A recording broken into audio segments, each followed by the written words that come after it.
Good morning, folks. Mike M, Pete, Chris, Boy, Trina, nice to see you this morning. Hope you guys are doing great. We'll give it a second, see if some people show up. If not, we will get to business. Can you guys hear me okay? Mic check. Yep, awesome. Awesome. Guys, it is June 18th. Good morning, Boy. Good to see you. Hey, Chris. Um, It is already the middle of June. How amazing is that? Um, Checking news this morning, guys. Forexfactory.com/calendar. We did have some high impact news at 8:30 a.m. It was an absolute dud. Didn't do much of anything. Um, and that's okay. At 2 p.m., we've got more high impact news. We've got the fund rate, FOMC economic projections statement, and conference. And typically, that is a pretty solid market moving, creating chaos kind of moment. So understanding where high impact news is, guys, it really does help with the advantages because what we're going to focus on and what most successful day traders focus on is really just a pattern. Hey, Steve, good to see you. And that's what we're going to talk about this morning. After I check news, drink my coffee, look at yesterday's trades, that's when I really get going. But we're going to talk about one pattern this morning. All the answers that I get come from the Nexgen trading guides. There really aren't any secrets. And when I say that, my pledge is that I will give you everything that you need to be successful with the software. I can't give you everything that can be done with the software because there are really limitless opportunities once you learn to read it. So my job is to get you to the point to where you can look at your software and understand a couple advantages. Learn a simple trade that opens the door for more trades. And we do that with what we call the high probability trend trade.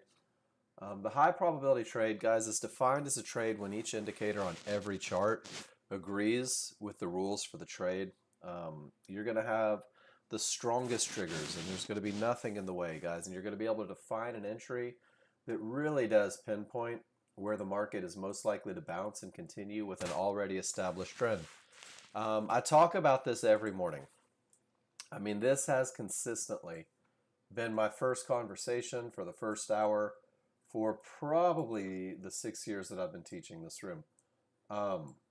And we do this, or 5 years, I don't know how long it's been, because it focuses on the recognition of advantages. And I can't overstate the importance of that. There's only 3 rules, guys. And when you work on understanding this one trade, it opens your eyes to all these opportunities. Because chart reading is what it's all about. Looking at your chart, recognizing advantages. And that's about 90% of your day. 90% of your day is staring at a workspace. 90% of your day is waiting for advantages. 10% of your day will be getting into the market because you have an edge, because you're recognizing a pattern that you've taken the time to prove wins more than it loses, and it creates an advantage for you. And you can't wait to enter the market. That's your 10%. Good morning, Bob. Good to see you. And when you get good at chart reading, you're going to understand a few concepts. You will understand where the market is likely to continue. Initially, this continuation point is your entry for the high probability trend trade, for medium probability trend trades, both on the plan that I'm going to give you.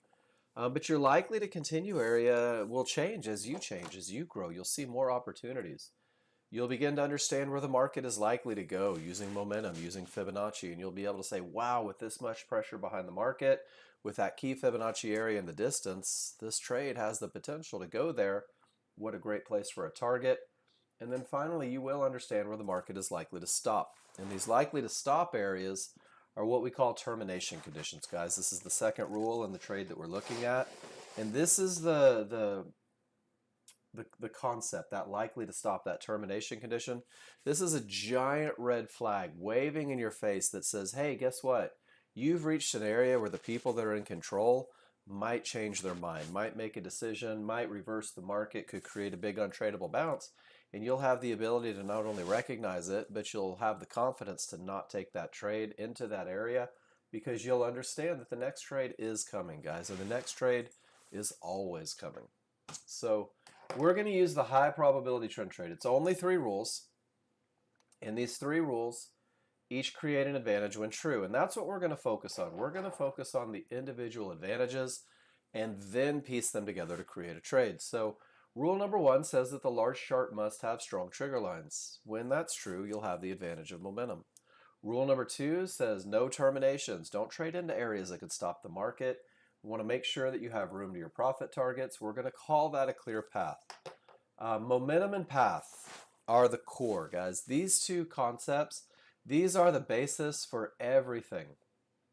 You're going to see all the trades presented in this room, and the most successful ones will have those 2 concepts, momentum and path.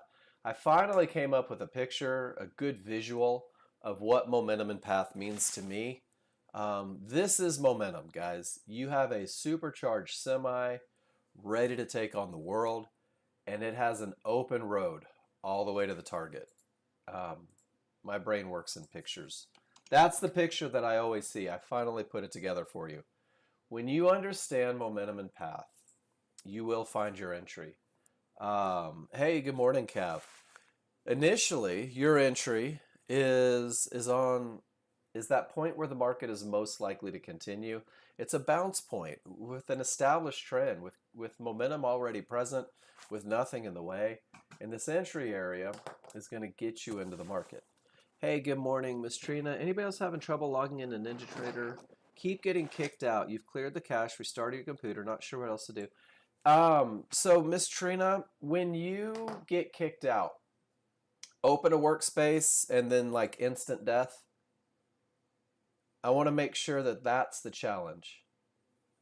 Yep. All right. So here we go. You've got a little work to do this morning. Are you comfortable on the computer? Not everyone is. So what you probably have is something corrupt within your workspace. When you open a workspace and it just dies instantly on NinjaTrader, it means that there's probably something corrupt in there. So what you can do, and this walks you through it, is you can delete your workspaces, close down NinjaTrader, go and delete your workspaces. You can delete your templates.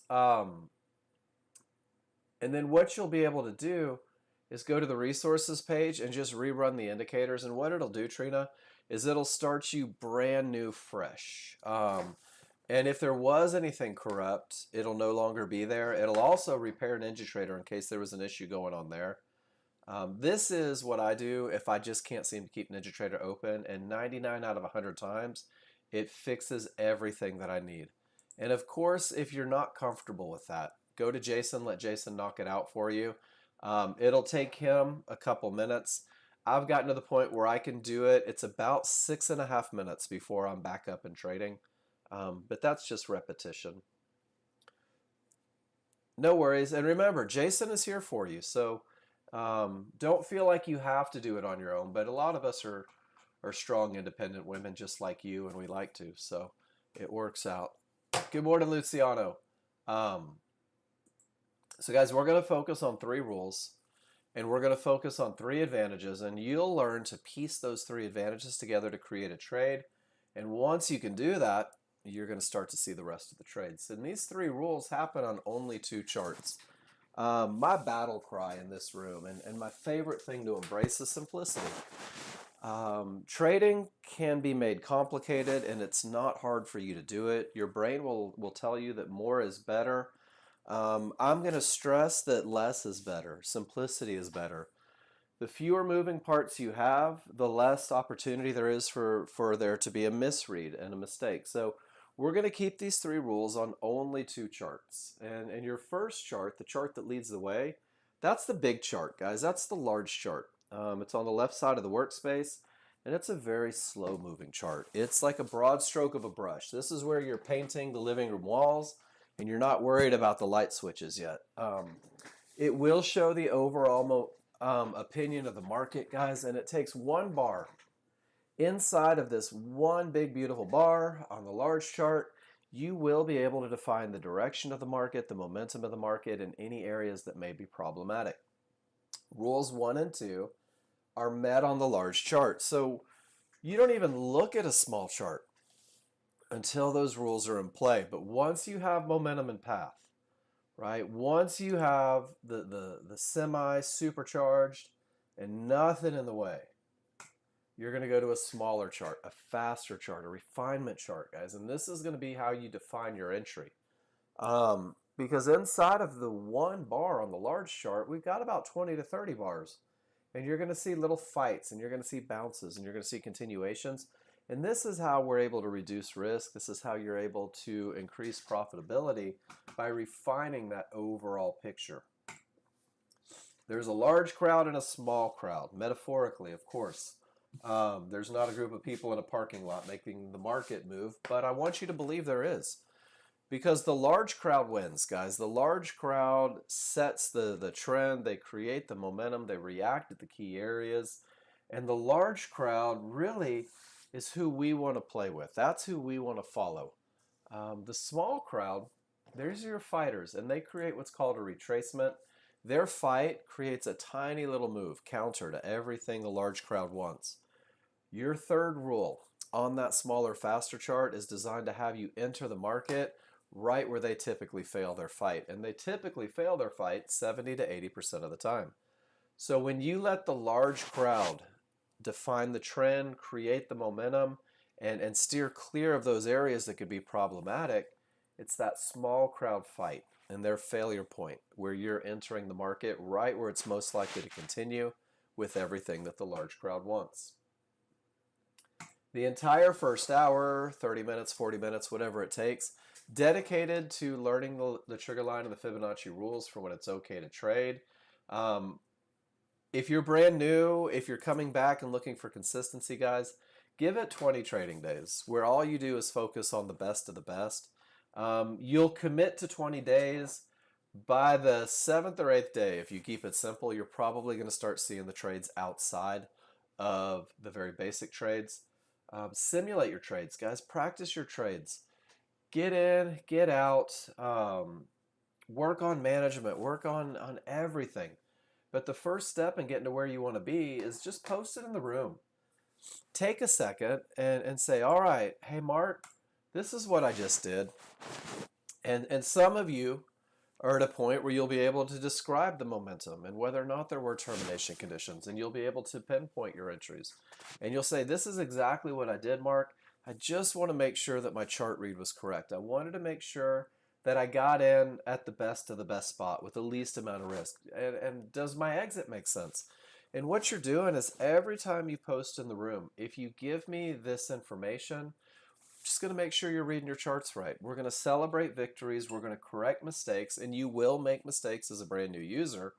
But your annotations on these charts, guys, you're going to come back and look at them, and they're literally writing a recipe for finding success, and they're writing a recipe for avoiding mistakes. Because when you talk about what you did, you could either repeat the actions because they're bringing you exactly what you want, or if you did it wrong, you're going to know exactly what you did wrong, and you're going to be able to avoid it. So don't shy away from the annotations, and please post in the room, guys. You can't post too much.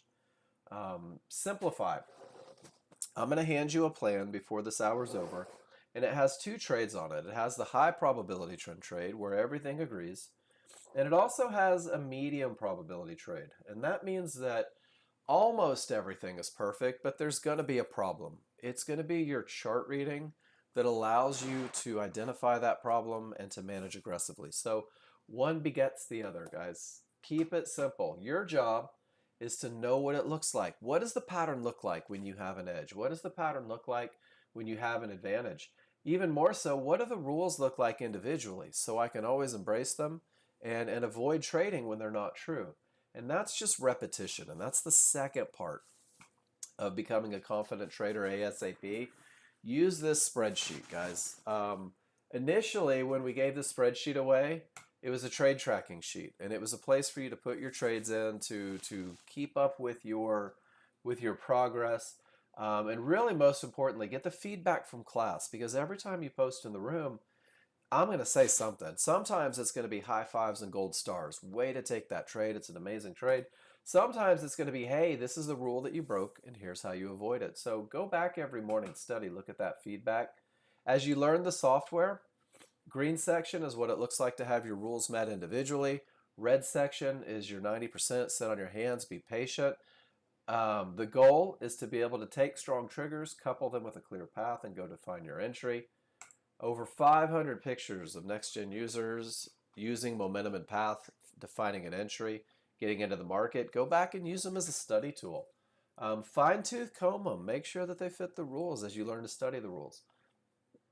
Some ideas on the NASDAQ for you adrenaline junkies, management, patterns, and your job, hopefully you'll do it, is start taking those pictures and fill up this final section, guys. And this is where you're going to build your plan. Every time you take the perfect trade, it should go into here. Every time you study the pattern, it should go in here. And you're really creating that recognition through the repetition. So post in the room, fill out that spreadsheet. Typically, the path to getting to where you want to be is going to revolve around taking pictures. Guys, taking pictures, drilling it into your mind so that these patterns become easy. This is where we're at today. If this is day one, you're at the high probability trend trade. And a lot of times people are like, well, Mark, I can't make enough money. I can't sit still that long. I don't want to do this. Just learn it. And if you learn it, you're going to set it up for the second trade. And when you understand that one, you're going to see the next trade and the next trade. And eventually, you're going to fly. You're going to create your own plan, and it will be based on your ability to read the indicators and the patterns that you recognize. So keep it really simple. Learn momentum. And when you're comfortable with momentum, and it's a pretty simple look, commit your time to finding that path, recognizing termination conditions, recognizing when the path is clear. And once you have these two in place, the first entry is designed to help you with stop placement. Guys, you're going to see more entries. So large chart must have strong trigger lines. Remember, the large chart is going to define direction, momentum, and areas. So it defines direction through the background color. If it's green, it's up. If it's red, it's down. If you're colorblind, let me know. I'll teach you a trick to avoid having to see colors. But the only way you can have strong triggers in an uptrend is if both the small triggers and the large triggers are green. Guys, small triggers are two solid lines. Large triggers are two dashed lines. They work together to create small and large. The only way you can have strong triggers in a downtrend is if the colors match. So little cheat code there. What does it mean to have strong triggers? Well, strong triggers mean in an uptrend that your small triggers are up and above the large triggers, that your large triggers are wide and they're angled in the direction of the trend. And it's just the gap between the small and large. It's having space between the two sets of triggers. That space lets me know that the odds are favorable for the market to continue up. I don't care if it's a tiny little space or if it's a really big space. As long as there's a gap, the odds are favorable for the market to continue up. We call it odds favorable momentum. In a downtrend, small's below the large, larger wide, then that's what we're looking for. That space between the two lets me know that the odds are favorable for the market to continue down. And when the space goes away and those smalls work their way inside of the large triggers, that advantage is no longer present. We call it weak triggers. So strength is separation. Weakness is when they come together. Let it be very black and white as a brand new user. You either have the best of the best or the market isn't giving you what you need. And then eventually what happens as the triggers begin to work in, you find more opportunities. But let it be black and white at first. So strength pushes the market, guys. Strength is what we look for to break key Fibonacci areas. Strength will even cover some mistakes. And strong triggers has nothing to do with Fibonacci areas. And strong triggers has nothing to do with price bars. Strong triggers is just a separation between the two. Let it be an individual advantage. And then once you have it, we'll couple it with the clear path. So you guys good with that? Strong triggers is usually a pretty basic lesson. Separation means strength. There's advantage. There it is right there. It doesn't mean that there was a trade to take, But sometimes you'll get that pullback on a smaller, faster chart and find an opportunity. Weak triggers, big retracement, right? Weak triggers, pulls right back. Strong triggers, breaks the area.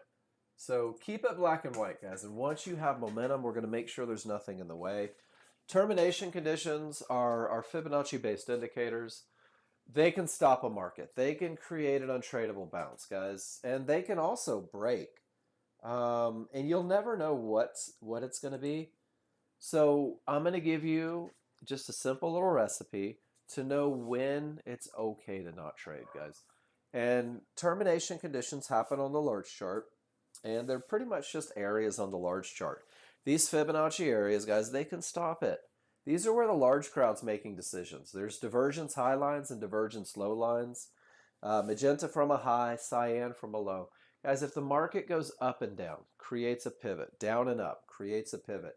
If momentum doesn't follow price, you see a magenta line, you see a cyan line. So anytime you see one of these divergence lines, I just want you to say, the market lost momentum at this price. That's it. And it becomes a line in the sand. And that line in the sand can stop a market later in the day. You see Fibonacci resistance, Fibonacci support, yellow one-to-ones. Guys, these are the areas where the large crowd makes decisions. So to identify a termination condition, I want you to let the market get to the area. So in this case, everything is green, your price bars are up, your triggers are green, life is good. And then price reaches Fibonacci resistance. Once price reaches the area, we are done with price. We no longer care about price. Price is not important or impactful. What we're doing is we're saying, where are my triggers? Your trigger lines will tell the story. If your triggers remain below resistance, resistance is a termination condition, which means rule number 2 is not met, which means no trades into the area, because this market or this area could reverse the market. This area could set off a fight between buyers and sellers that you don't want to be a part of. And guys, this area could break. Areas break all the time, or we'd be caught in a range. And the one thing that I had to learn when I started with the software, when I began trading, was that I'll never know what the reaction is going to be at this area. I don't know if it's going to break or if it's going to reverse or if they're going to fight. So when price reaches and my triggers remain below, I just choose not to trade. I say, you know what? My advantage is gone. I don't have to take that next trade into the red line. Price reaches support, and the same is true. Once price reaches support, I'm done with price. I'm looking at trigger lines. The trigger lines remain above. It's a termination condition. And I sit on my hands and I wait for the reaction. It could bounce. It could reverse. It could break. I have absolutely no idea. But my advantage is gone. Therefore, absolutely no trades into the area. And guys, termination conditions are amazing because you know where they are before the market gets there.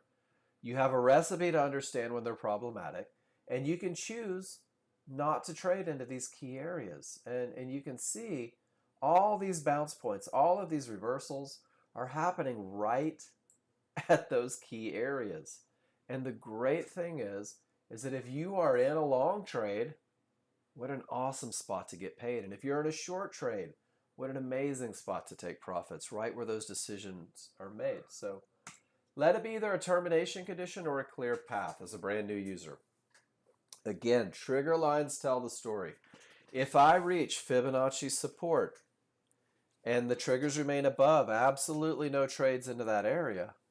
But once my small triggers and my large triggers get below Fibonacci support behaves as resistance, and my path is clear. Guys, I've got momentum and nothing in the way, and my path remains clear until I hit the next area. And then once I hit the next area, it becomes the next termination. And I got to say, whoa, pump the brakes, take profits. Let's see what the reaction's going to be. And if the reaction is that the small and the large get below, I can start looking for trades again. So in an uptrend, price reaches the yellow one-to-ones. Maybe I take profits, maybe I'm not in a trade, but because the trigger lines haven't broken, I choose to do absolutely nothing. Once the small and large break above, my path is now clear. and it's clear until I reach the next area. So I think it's important as a brand new user, let it either be a termination condition, that learning patience, learning to do nothing, or let it be a clear path where the small and large have broken through, guys. These are the two options that get you started. These are the two that keep you a little more focused. And these are the two that open up the door for number two here. And number two is what we call a 50-50 trade.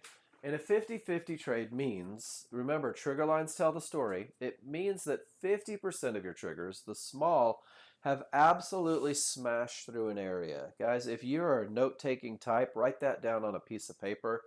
Small triggers smash 2 to 3 points beyond the area.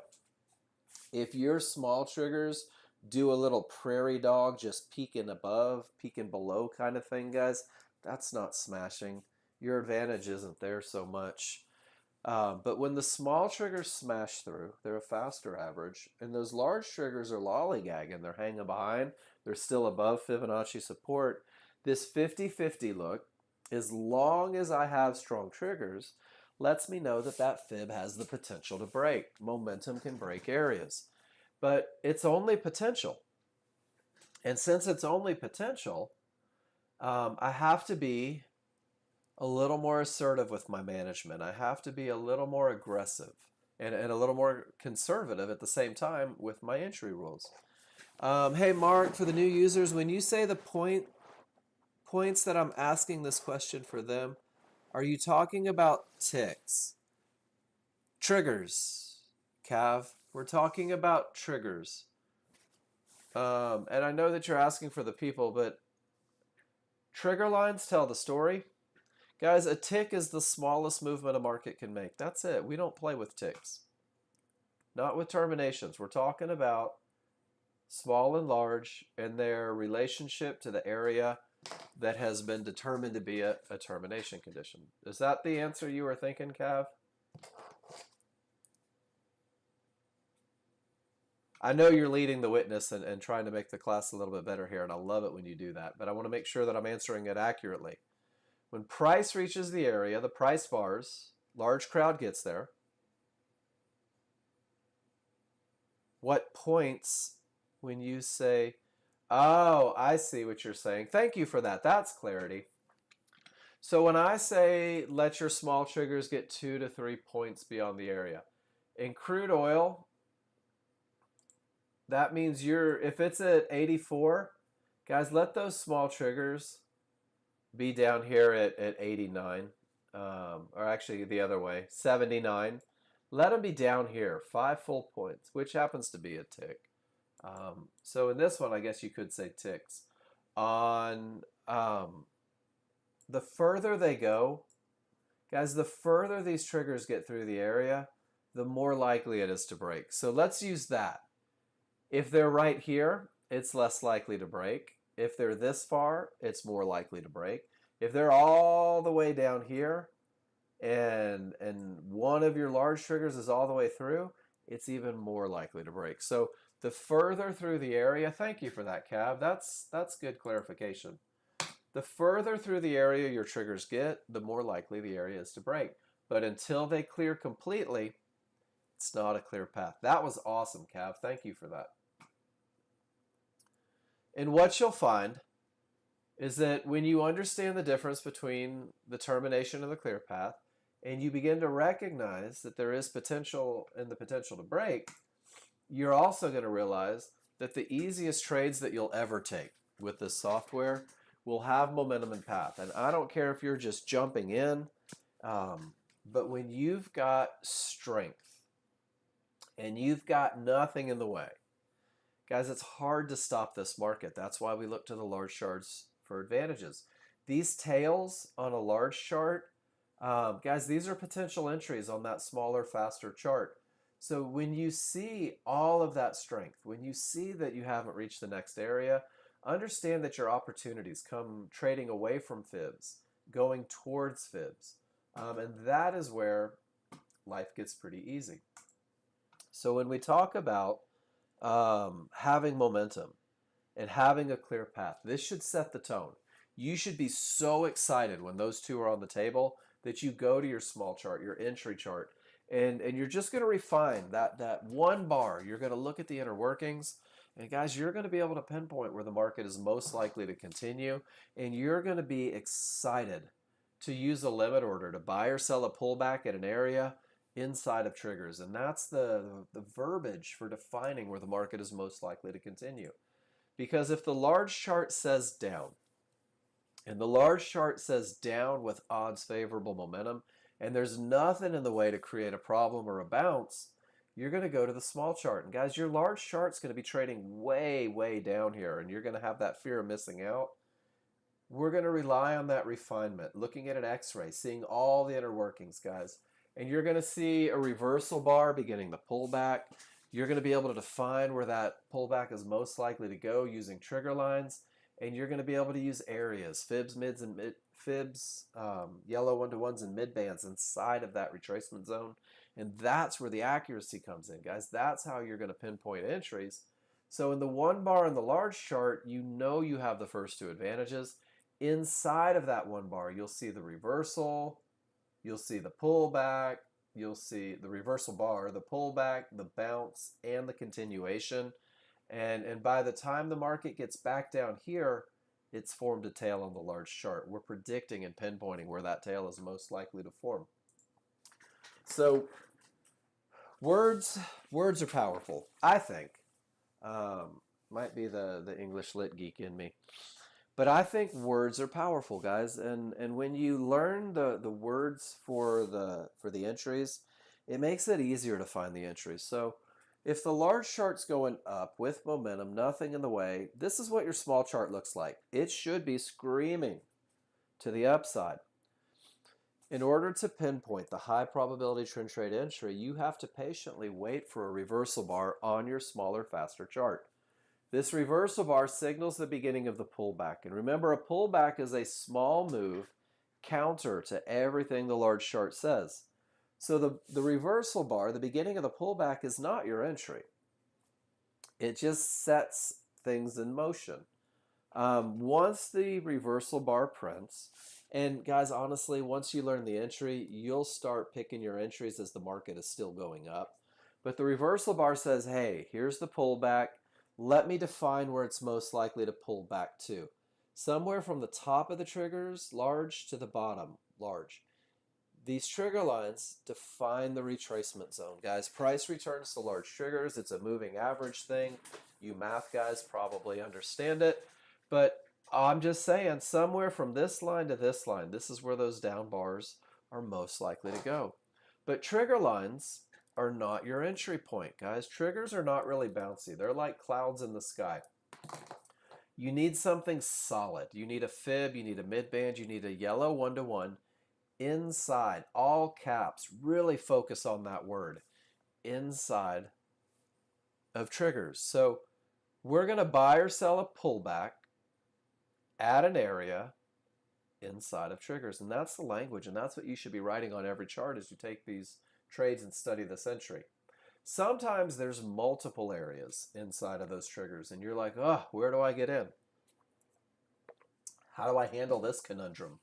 Guys, we're gonna let it create a window of opportunity is what I like to call it. But because the large chart has strong triggers, because the large chart has nothing in a way to create a bounce, you're going to activate your limit order a tick or two above the highest point of support inside of favorable large triggers, the area closest to the reversal bar. Because the large chart is screaming, and we're just not sure how much the small crowd's going to get out of it. So we're going to enter 2 ticks above the highest point of support, fully understanding that the market still may go to the lower point of support. The market may even go to the bottom of the retracement zone if this is going to be one of those winners. But anything beyond the triggers, this is where the market should not go. When you get 4 or 5 ticks below these trigger lines, guys, the advantage of rule number 3 is no longer in play. Once you get below the trigger lines in a long trade, guys, you don't know if, you don't know when, you don't know where that market may continue up. It's advantage loss. So any lines on the wrong side of the triggers, and you will see times where you have odds favorable momentum, where you have a clear path, And the only areas you have are outside of the triggers, and you just have to say to yourself, man, advantage loss. I choose not to take this trade as a brand new user. This is where the market should not go if this is going to be one of those winners. Futures lets us make money both directions. So when the large chart is down, when the large chart has momentum, when the large chart has a clear path, we're waiting for the fight. We're waiting for the reversal bar on the small chart. Once it prints, we can say it's most likely to push up somewhere from the bottom to the top of the large triggers. But triggers aren't bouncy. I need an area. Fibs, midbands, or yellow 1-to-1s. And guys, there is one line inside of triggers here. One area. Your limit order goes 2 ticks below it. And you say, come get me, small crowd. This is where my advantage is. And anything on the wrong side of the triggers, anything above the triggers, whether it's a fib, a midband, or a yellow 1-to-1, guys, there's no telling. No telling if, when, or where that market's going to continue down once we get to the wrong side. So we're going to learn to ignore these. We're going to look for the areas inside. And by defining where the market is most likely to continue, where it's most likely to bounce, where it's most likely to ricochet and continue with the trend, you have defined where the market should not go, where the advantage is lost, guys. And your initial stops, and this will be in the plan that I give you, your initial stops will be placed where the market should not go. Generally 4 to 5 ticks above all the trigger lines. And here is one of the realities that nobody likes to accept as a brand new user. Guys, they're going to hit your stops. Anything that wins 70 to 80% of the time is obligated to lose 20 to 30% of the time. Miss Trina, did you get it all worked out? Awesome. Good stuff. And guys, losing a trade isn't necessarily a bad thing. I mean, you don't want to lose. Nobody wants to lose. But it becomes a cost of doing business. And what you'll find is that these losers are a normal part of a positive equity curve. By using a proven methodology to define your entry, what you're able to do is make your losers smaller, have the potential to win more. And it's just a normal part, guys. And I want you to be okay with the idea that every trade can't be a winner. But you can go back and look at your trade and say, did I have momentum? Was there a clear path? Was I able to define an area inside of triggers? And if the answers are yes, guys, you've got to feel good about that entry because it had an edge, and it typically wins more than it loses. And this is what it looks like when we put all three together. So large chart leads the way. So if I were looking at a live market, when I have odds favorable momentum, when my path is clear, the market's trading all the way up here, guys. And I'm telling you, fear of missing out is a very real phenomenon. But the fear of missing out causes us to make emotional decisions. We're trying to be very, very mechanical. So if I have momentum, separation between the small and large, if I haven't reached the next area, and you can see that there's room to get to the target, guys. We've gotten above the previous resistance, and I have a whopping $80 worth of profit potential to get to that line. And the brain says, oh, that's not enough. That's not enough. Why would I ever take that trade for 80 bucks? And then the magic kicks in. Then that reversal bar prints. And you say, wait a minute.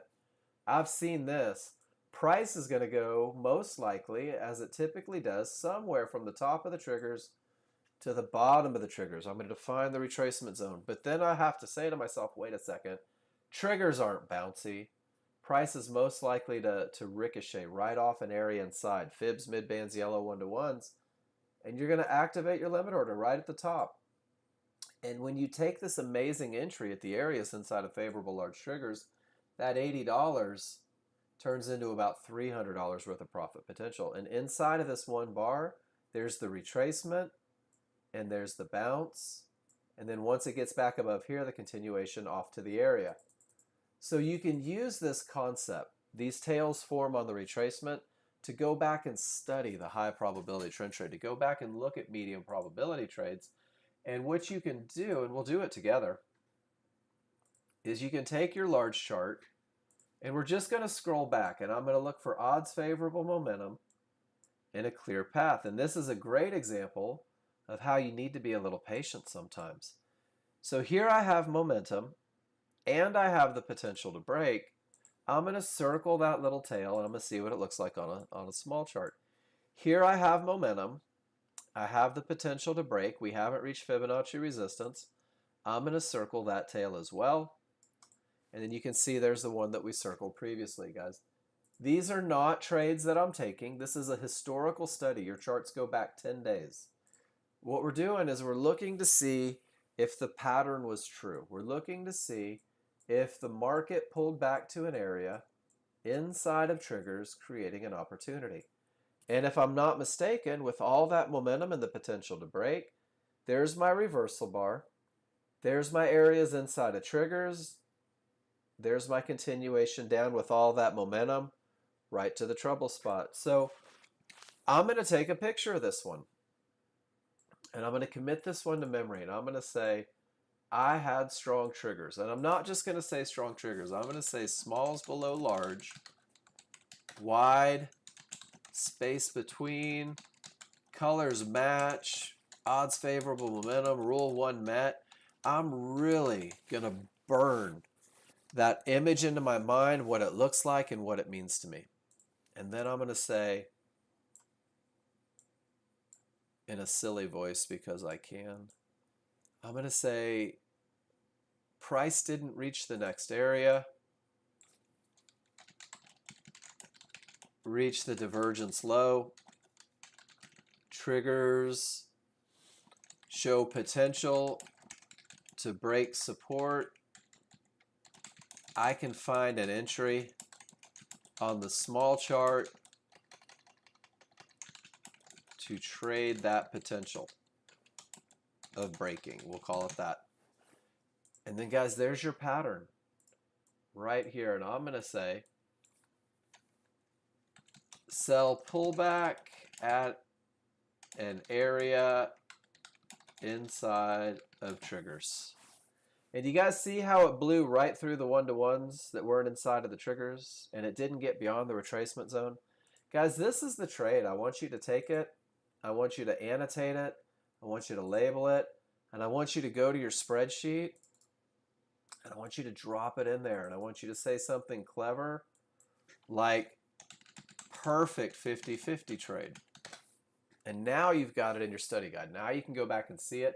And what you're doing is the entry rules are the same for the 50-50, the pullback to an area inside of triggers. 50-50 or high probability, it doesn't matter. That's the pattern for entry. But because it's only potential, there's a couple other factors that will go into it. But that is your entry pattern. And you can just scroll back and say, I wonder if this one did the same thing. Well, there's all the momentum and the potential to break and a pullback to support inside of the retracement zone, and off it goes to Fibonacci resistance. And guys, there's another one. And then you scroll back and you say, all right, all that momentum, potential to break, gosh darn it, right back to a mid band, right inside of triggers, and sure enough, it continues down to the next Fibonacci area. Do you guys see the pattern? We talk about it every day. And this is exactly how you're going to study it. Go back, commit it to memory. It does become easy. And it does become second nature, but everything is really dependent on your ability to recognize those first two advantages, guys, momentum and path. So this is Chart Reading 101. I'm going to put all this stuff in the room for you.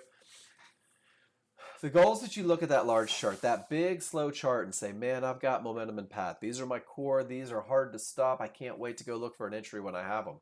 So go take 25 pictures each, guys, of strong triggers, weak triggers, clear path, termination. Annotate them the same way we just did. Take the time to say why they're strong triggers, why it's a clear path or only potential to break. And what happens is you commit these to memory and you really start to embrace those advantages. You've made this pick for yourself 9,000 times, John? Split triggers, wait for down bar to know which is right. Because, so what John's saying, John says, I know where the market may retrace. I know where it's most likely to bounce. But because my money is important to me, I can choose to let it create a down bar. For the small crowd to tell me, hey, we're going back down with all those advantages. And guys, when your entry has more risk than you're comfortable with, your entry isn't perfect, you can use one of those reversal bars to define your entry. Thanks for that picture, John. That's a good one. And let me address one more thing. John says split triggers. When John says split triggers, what he's saying is that the larges and the synthetic triggers have a gap. And when they have that gap, risk goes up. And what happens is accuracy goes down a little bit because there's more room to have to make a decision. One of the ways to circumvent that, and the absolute best of the best, is to insist on what we call favorable large triggers. And favorable large triggers means that your large and synthetic are overlapped, one on top of each other, which means that your retracement zone is the absolute smallest. This is going to increase accuracy. This is going to reduce risk. But very often, this isn't the option. And what you're going to see is exactly what John Novak has just showed you, where those triggers are apart, creating a bigger retracement zone, creating a little more options for entry. And he says you can just wait for that reversal bar, that down bar saying, you know what, now we're going down with momentum, with the potential to break, and there's still plenty of room to get to that next area. Thanks, John. Good picture. But it's dependent on momentum and path. So go take some pictures, guys. Annotate charts. Really take the time to learn it. There is the high probability trend trade checklist that I'm going to get you. This is the best of the best way to ever enter a high probability trend trade. And it really starts with letting the market come from a strong top or bottom. It's not mandatory, but guys, this one increases the likelihood of success. And all it means is that a termination condition is what reversed the market. And it means that the decisions made by the large crowd were so impactful that everything went the other way and gave you your rules met. So a termination that reverses the market is a strong top or bottom. Not mandatory, but it should put some warm fuzzies in the mix. Your spreadsheet or your checklist asks, do you have strong triggers? And it's either yes or no. You either have that separation or you don't. Only one of them sends you to the next rule, which is making sure you're not trading into areas, waiting for the clear path for the high probability trend trade for the best of the best, making sure it has the potential to break for the 50-50 trade as you grow with the software, and then just defining your entry, areas inside of that retracement zone, guys. And you're going to go through this process and you're going to be able to use this checklist on the second page. Do I have this? Yes, then I'll go here. Do I have this? Yes, yes, yes. Nobody in the history of this checklist has ever presented me less than 70% winners. We've had engineers run it through the ringer, guys, and they came up with, I believe it was 82.3% over 400 days of testing. This is the core. This is the best of the best, guys. This is the one that we're using for the plan that I'm going to give you. And this is the KISS plan, the Keep It Simple Sunshine plan. And guys, this is a stepping stone in your learning journey. This is your first trade that opens your eyes to the rest of the trades. And this is designed to optimize your chances of success using that high probability trend trade. It'll be through simulation, study, class feedback, continuous practice. Guys, you will create your own plan, and your plan will be based on your ability reading the indicators. So we're going to practice this plan. Practice these entries, practice management, practice everything, guys. And then when it's time to go live, time to test your plan, there's two things that you really need to know. You need to know why you're going to enter the market. Best answer is always because my rules are met, because your rules are just describing that pattern that we just talked about. And that pattern, when you go through the testing, you'll be able to prove that it wins more than it loses. And that's going to help reduce the emotions because you don't know if it's going to win or lose, but you know that if you take that trade 10 times, 100 times, you're likely to get 70 to 80% winners out of it. Pulls the emotion out. And then you've got to know why you're going to exit, guys. The easy answer there is because I hit my profit targets, and that's my favorite answer.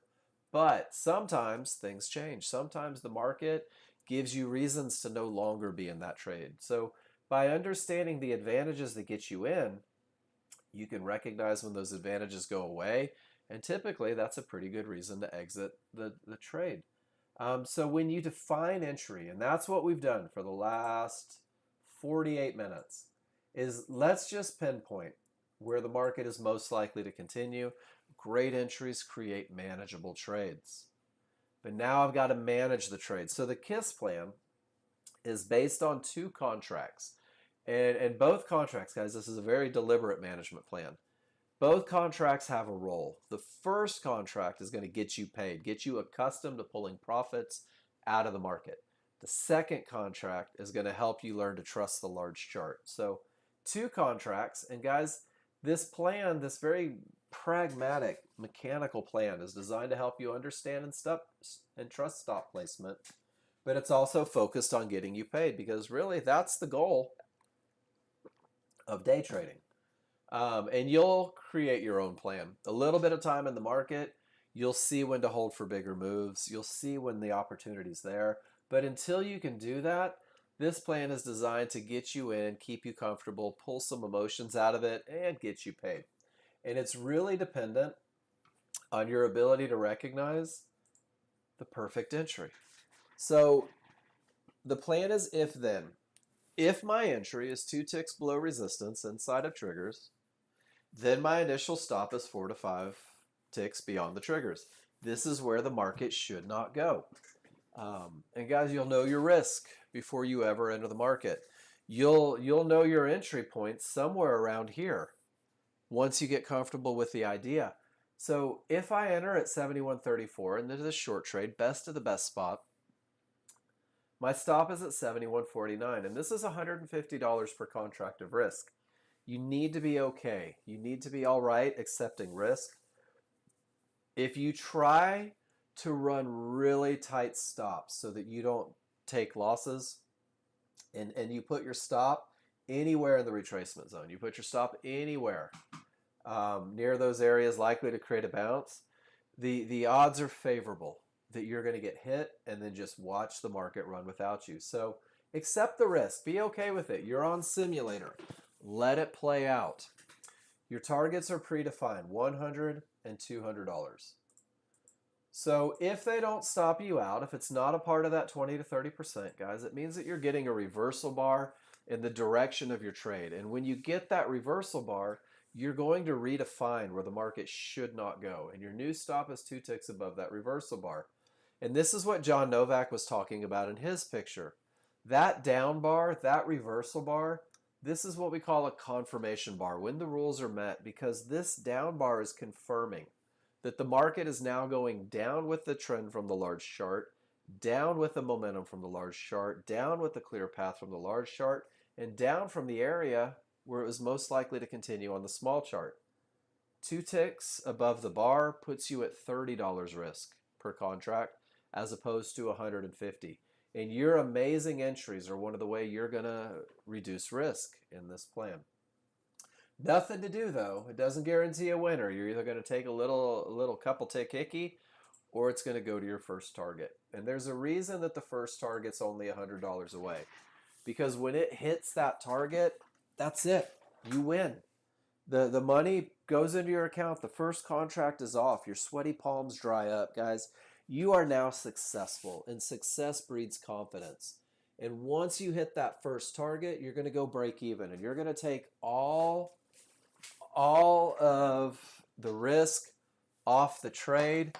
And then John, just spoiler alert from the second row of the movie theater, it's easier to hold for the next target when you can't lose. Guys, the second contract is your trust the large chart contract, because as a new user, we forget that the only reason we took the short trade in the first place is because of odds favorable momentum and a clear path. But because you're learning to read your indicators, because you're learning to get comfortable with it, that second target initially is only at $200 away, which means you just had a $300 trade. If you go to the spreadsheet, I've put a lot of ideas of when you can hold for bigger moves, and I want you to see this one. When the large chart is absolutely screaming down with nothing in the way, this is where those $300 trades start turning into $500, $600, $700, $800 trades. You can still get paid. You can still secure your money, go break even. But the idea of a runner because of momentum and path becomes very enticing as you learn to read your indicators. But until you can do that, it's okay. Get in, get out, get paid. And the cool thing is, if the best you do every day is $300, that's a $75,000 year. There's no doubt in my mind, there's nobody in this room that doesn't believe that they can make $300 a day. The key is, can you avoid the maybe trades, the avoidable losses, and finish $300 a day? Because it's the daily profits consistency. That's what reaches those long-term goals. Turn 300 into 400 a day, guys. You're sitting at six figures. In a set of markets that trades billions hourly, it takes capturing $400 a day to put you at a six-figure income. So remember, we're here to get paid. And then once you're comfortable with your methodology, once you're comfortable with your trading plan, once you're executing and consistent, guys, go to the trade copiers. I mean, you could turn a $100 trade a day, multiply it by 10 on copiers, and you're making $250,000 a year based on only capturing 100 in a market that trades billions. That's the goal. Learn how to make it, learn how to make it easy. And that's what the high probability trend trade does for you. It teaches you to see the other opportunities in the market. So what I'm going to do right now is I'm going to put a zip file in the room. And the zip file is called All You Need. And the zip file has the chart reading 101. It has the high probability trend trade checklist. It has the KISS plan, has the daily goals, has the PowerPoint that I use to teach every day, guys. And we've just gone through all the good stuff. You now have rules individually, what they look like, what they mean to you, how to study them, and study is going to be the key. You have the ability to simulate. You can practice, guys. You can practice these great entries, but post them in the room. Tell me what you saw. Tell me what you did. Let's give you a private session and make sure that you're reading accurately. And guys, I don't know how many companies do this, but how often does the CEO and the writer of the software show up and say, hey, by the way, here's a little trick for you. Here's a little tip for you. Here's a way to become a better trader. You don't see that often. I've given you a plan. The plan has two trades. It has a high probability trend trade. That high probability trend trade opens the door for the second trade on the plan, which is that 50-50 trade, that medium probability trade. But it means to take this trade most effectively to optimize your chances of success, you need to be able to recognize that strong top or bottom, that termination that reverses the market.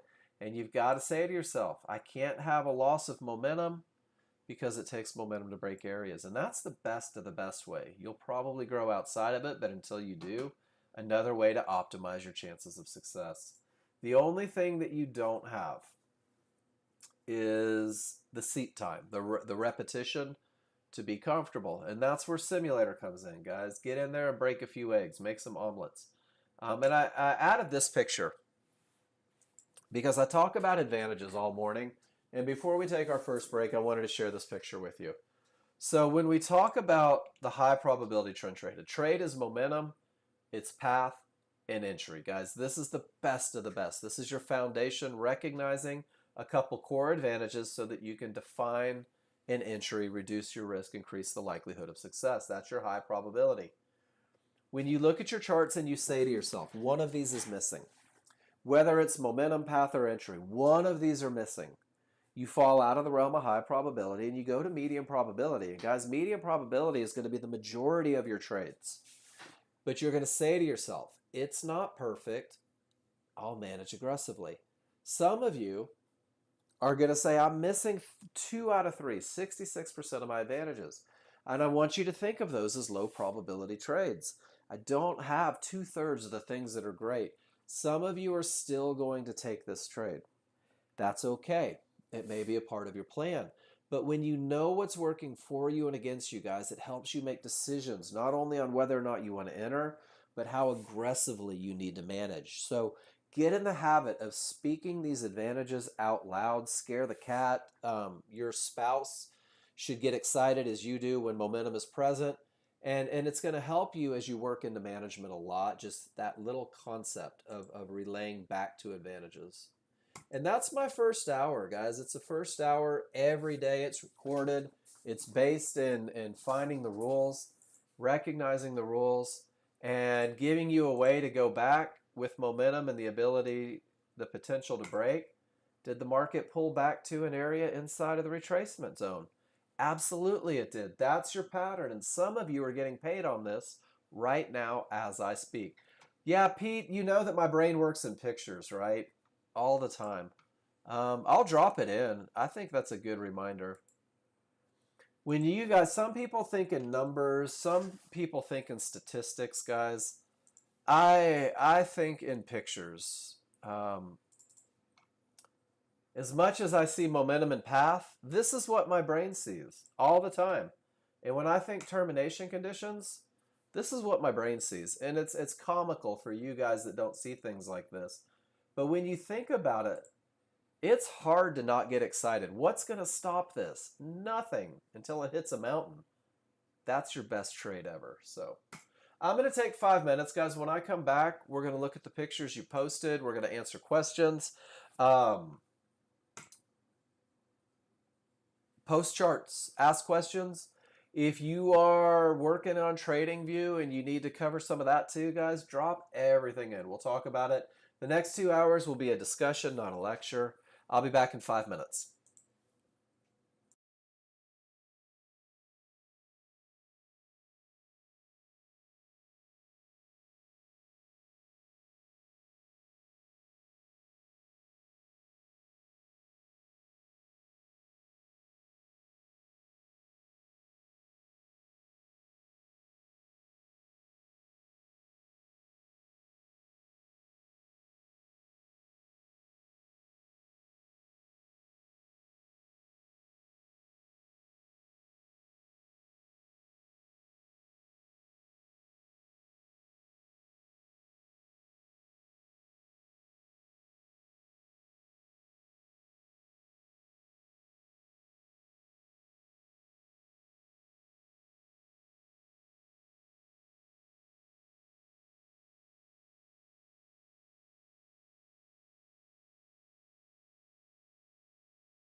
to the second half and look at some charts.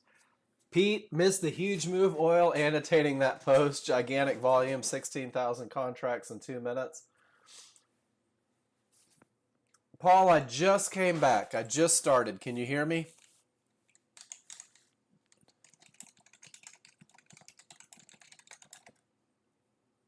Can you guys hear me? Do we have volume now? I'm back and talking. No sound?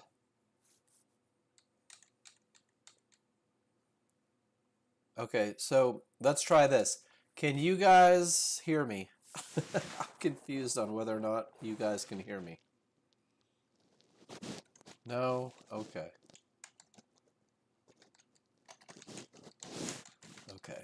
I'll need to reset. 1 second.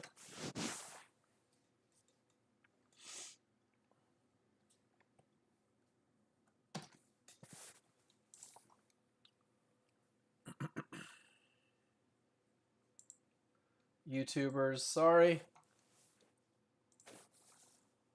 Let's see if we can get back into it. See if we can get you guys to hear.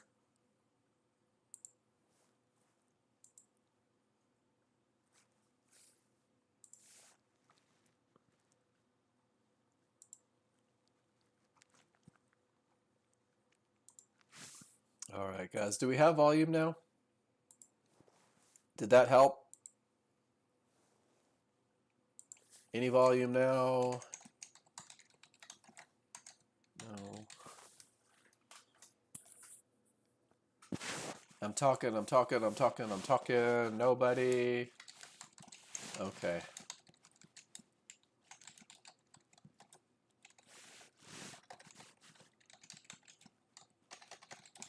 Log back in when it boots you.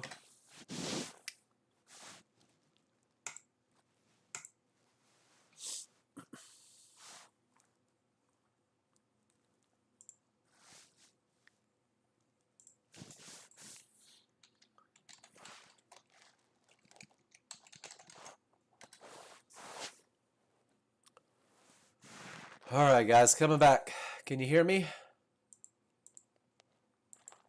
Fingers crossed. Yep. I don't know why Discord does that. And I apologize. Nobody likes to get booted out of the classroom, and I don't like booting people out of the classroom because some people are like, oh, I don't even want to come back. So I appreciate that you guys did. Crude oil went nuts, didn't it?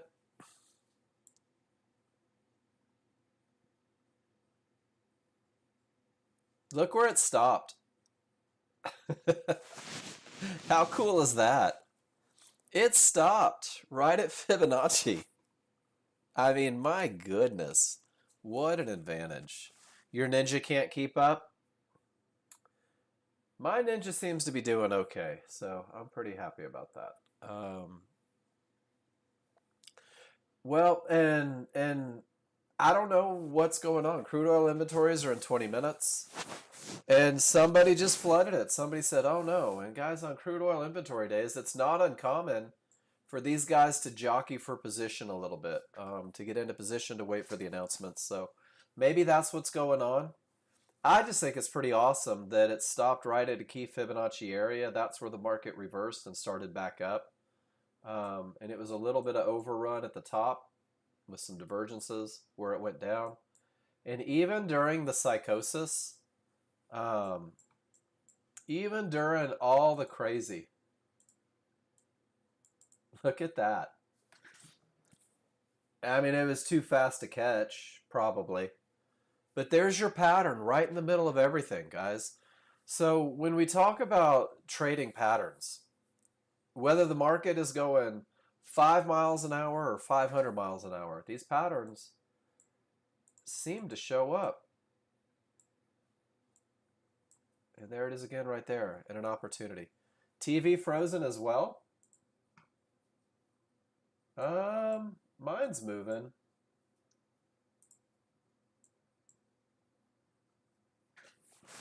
You guys might need to check your internet. Here's the bar.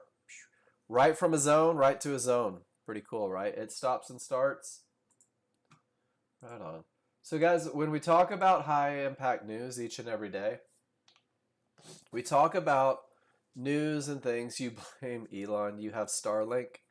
My Starlink, when we got to this house, Jen, it wasn't nearly as fast as I thought it was. It was supposed to be. Um, it was about as third as fast as fiber optics. So it's a neat concept. It's probably great if you're camping. But for the house, I like it. Everything's slow. It happens. It's flooded. It's flooded.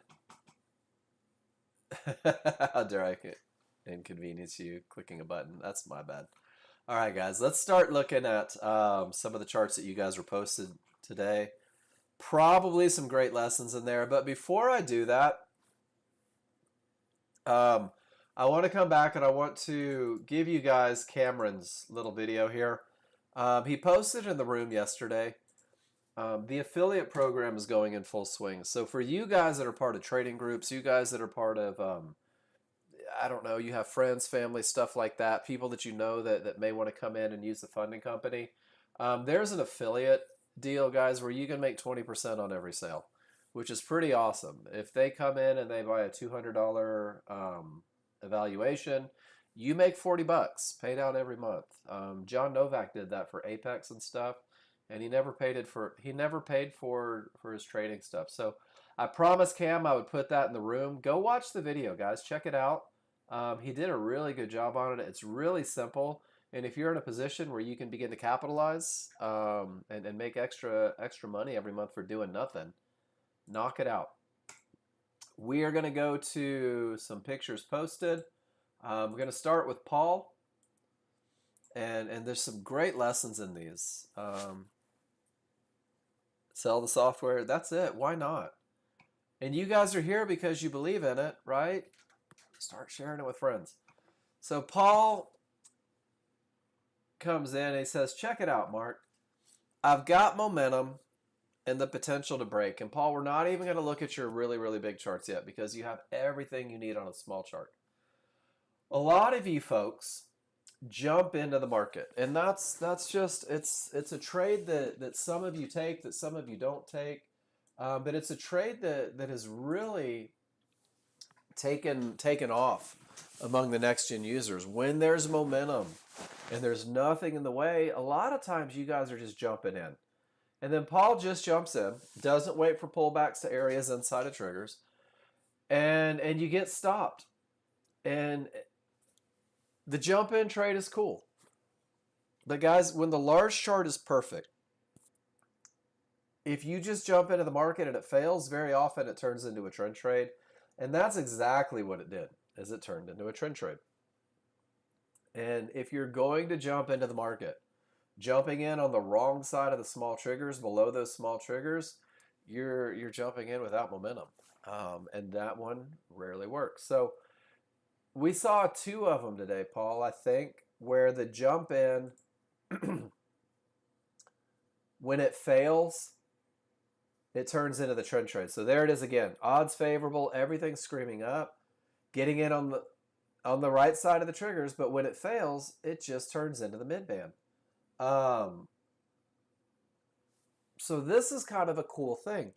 Paul took two good-looking trades, and he managed them like momentum trades, but he missed the perfect opportunity when his trade failed, and that's exactly what, great lesson.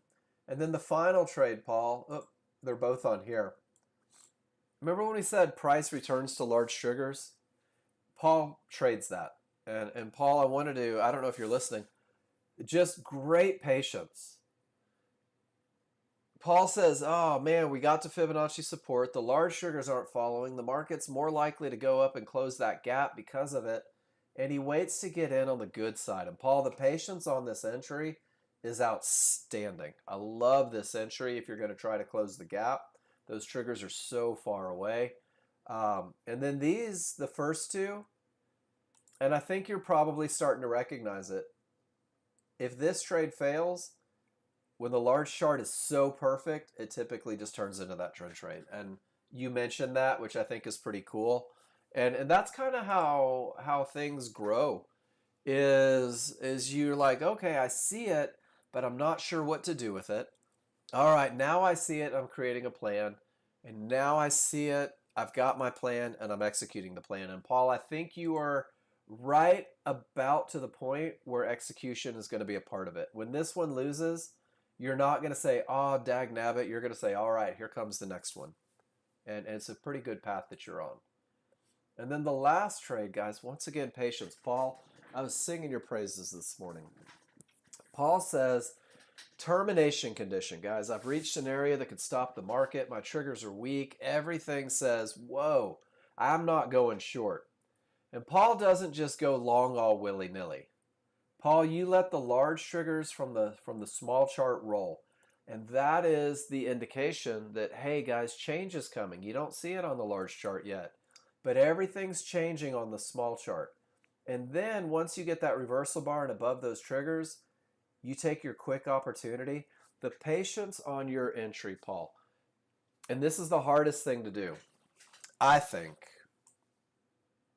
because when the market gets here, whoops, wrong one. When the market gets here, your brain is already screaming, this is a termination, there may be an opportunity for a long. And you hold it and you say, okay, not yet, not yet. Now it's getting good. All right, go. And it's the same price. The same price of trying to enter at the fib here with a close above is the exact same price of entering here, but your large triggers give you indication that the bottom is more likely to hold. And man, I love how you wait. I love how you do nothing between that point and this point, because it keeps you out of a lot of heartache. And then it just goes. Great trading, Paul. All right, scrolling up. Oh, I think we saw that one. We sure did. All right, couple for Pete. Weak bottom, not a termination that reverses the market. Odds favorable. No clear path at all on the first one. You are directly into Fibonacci with all the triggers below. So the first advantage is gone, or the second rule is gone. Oh no. But you've got, and I think this is where that visual comes in, right? I don't have a clear path, but I do have momentum and a well-defined entry. I'll take a shot. I'll manage aggressively. I'll get out of trouble. Really nicely done, Pete.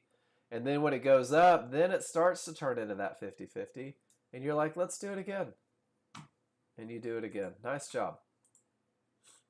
And then there's that jump in the fudge in trade, guys. The triggers are wide. The path is clear. Life is good. And Pete says, I bet I can get at least $100 out of this. With that momentum, with that clear path, I bet you I can find $100 worth of profit. And then because all it is momentum, I'm going to take my 100, well, 400 because it's a 4 lot, and I'll wait for the next trade because momentum doesn't always sustain the way I want it to. Quick profits, understanding what kind of trade you're in, understanding what the advantages are, being willing to get paid, get out, and wait for the next trade. And Pete knows that this could turn into a trend trade with that look. Really nice trading, Pete. You and Paul both tearing it up. Miss Jen, let's see what you did. Miss Jen says, well, these guys keep going long. I'm going to go short. By definition, not a strong top. I agree 100%. Odds favorable momentum, potential to break. You missed the trend trade. You just sat down. Just wasn't your money. You can't miss something that you weren't there for, right? And Jen knows exactly what I'm going to say. Guys, I think language is important. Jen, I don't believe that you missed that trade because you weren't there. You didn't see it. You didn't deny the rules. You just weren't there. It just wasn't your money, right? So when you sat down, you said, all right, wasn't there for this one, but I have odds favorable momentum, and there's nothing in the way all the way to the fib. I'm just going to ride the momentum down, and I'll get paid. And you said just a base hit, but that base hit is 2 contracts at 100, 2 contracts at 70. That's what, $340 base hit, Jen. That's pretty outstanding. And it's based off of maybe 10 to 12 seconds. Maybe 10 to 12 seconds. Riding momentum, getting in, getting out. I love it. I love everything about it. But I mentioned not missing this because when I feel like I missed a trade, my brain says make up for it. And everybody's different. But if I feel like I missed an opportunity, I believe not being there isn't missing a trade. I believe talking yourself out of a trade when the rules are met, that's missing a trade. And that's what needs correcting. You just weren't there. Great stuff. Great trade. GWC, nice to have you posting again. Open triggers, uptrend, strong triggers, good bottom, and there it is. Get above trouble, ride the momentum to the fib. I'm telling you, you guys are some trade jumping in people these days. Momentum and path, momentum and path, momentum and path. John was asking me privately. He goes, why do you tell them the first trade is going to open their eyes? Do they need more? Does it not work? Being the mentor that he is, I said, of course it works. But you guys don't like to wait. And when you get good at reading charts, you find a way. And that way is typically based on momentum and path. I love everything about it. Guys, when you have momentum on 3 charts, it's going to be hard to stop that market. Great job, GWC.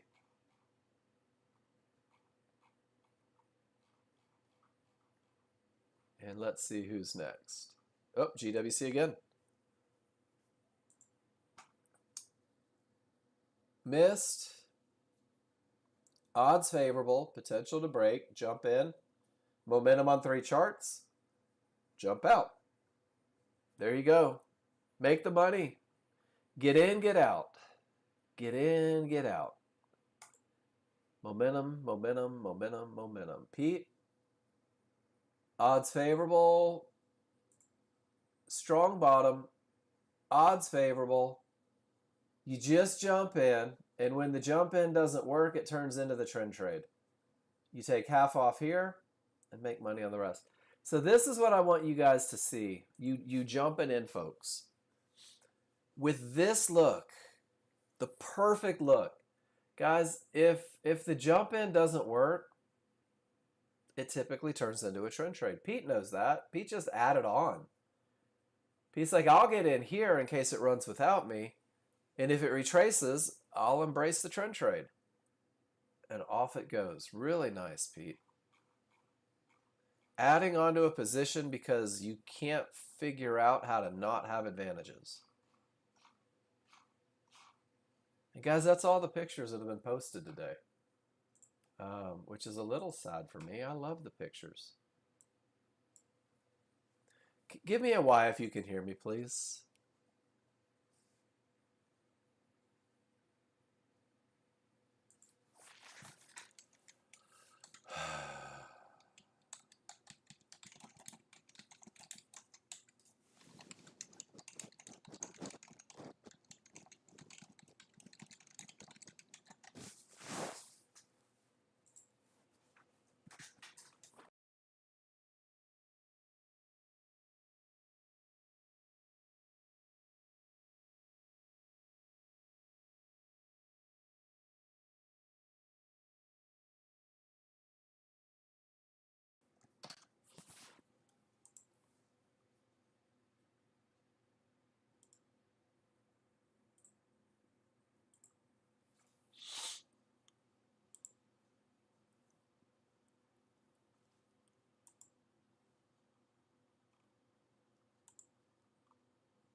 All right, guys, did that one work?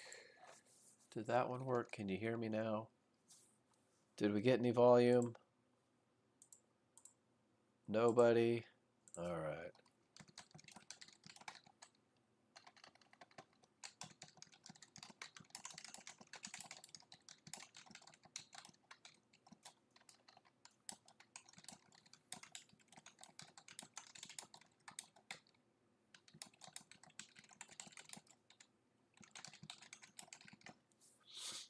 All right, guys, here we go again. Sorry, YouTube people.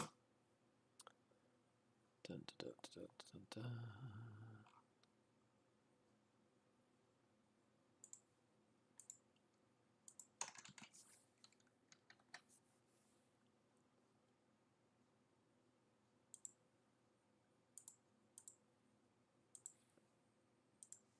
All right, how'd we do? Did that get us back? For those of you that are still in here, I love that you just bounced back in. We're back. Guys, I'm so sorry about that. I wish there was a way to fix it. Discord some days just likes to test me. And that's okay. That's all right. If this is as bad as it gets, guys, that's not so bad, I firmly believe. Joel, let's see what you did, my friend. Joel says, check it out, Mark. Define your entry, high probability trend trade. Odds favorable momentum. Okay. And you say clear path. And there it is right there. Smalls and larger above. Pull back to an entry and an area inside of triggers. Break even to capture profits. All right. So, Joel, you're putting a great lesson in the room. So, guys, there's a termination condition that we have to recognize on a small chart. And let me go to the instructions real quick. And I want you guys to see this. This is one of these. So the big chart is slow, and the big chart is hard to see change on. There's an opportunity that the small chart gives you to see the change that you can't see happening on the large chart. And it's this one right here, guys. So 3 divergences in the same price range may terminate the trend. This is the only small chart termination where you can't say that the path is clear. And what it is it's the market going down and losing momentum. And they try to push again, and they lose momentum again. And they try to push again, and they lose momentum again. And when you see that 3 times in the same price range on a small chart, guys, that's this huge heads up that what you're seeing on the large chart might be changing. So, Joel, your odds favorable momentum was down here with that big separation. Here, the small triggers are starting to return back to the large, and you're like, okay, one of the lines is in, the separation isn't there, I no longer have that super strong triggers. And then your small chart said, check it out, Joel, 1, 2, 3, 4 losses of momentum, all in the same price range. And all it is the small chart going, all right, Joel, let's pump the brakes. As much as the buyers are trying to push up, they've already failed 4 times. So what you can do is just sit tight and say, okay, the clear path is there, but I'm going to force them to get above that problem. And you're going to use the same idea to break these areas. Get your small and large above those divergences, put them in the rear view mirror, and then look for your opportunities again. And this is such a good picture. Thank you. Because what it does is it says, hey, sometimes we have to be patient. And that's the small chart giving you the heads up that things may be creating a challenge. This is where you'll see the large chart when it kind of reverses from the middle of nowhere, not at a key area. Very often it's accompanied with a couple runs of divergences. And when that third divergence is higher than a low, that final divergence is lower from a high, creates that little head and shoulders pattern. Yeah, you do, Joel. You have all the patience. Stop. You didn't in that trade. Could you imagine letting one event define your life? Oh my gosh. Wouldn't that be horrible? I wasn't patient for a fraction of a moment of a day. Therefore, I have no patience. Wow. That would be difficult to get through life like that. I stubbed my toe the other day. I guess that means I'm not coordinated. Or maybe I just stubbed my toe. Work through it. Don't stub it next time. Good stuff. Great lesson there, Joel. Thank you. And look at this, Exhibit A. 1, 2, 3 divergences, and a big push down. There it is. So if you were thinking about trying to trade the potential to break, the small chart said, well, we're losing momentum to break that area. We're losing it more. Seriously, don't do it. And boom, down it goes.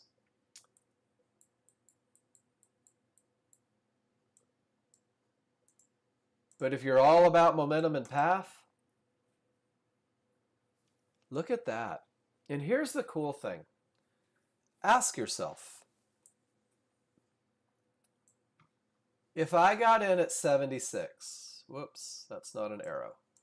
If I got in at 77 and I got out at 07 at the fib, that's a $300 trade. And that's based on, that's $300 per contract. That's based on this move right here. Do you guys see how we are not concerned about this fib? We haven't reached this fib. The momentum is insane. The path is clear, and the entry is well defined. Does everybody see this? This is a high probability trend trade. This is what we talk about for the first hour every day.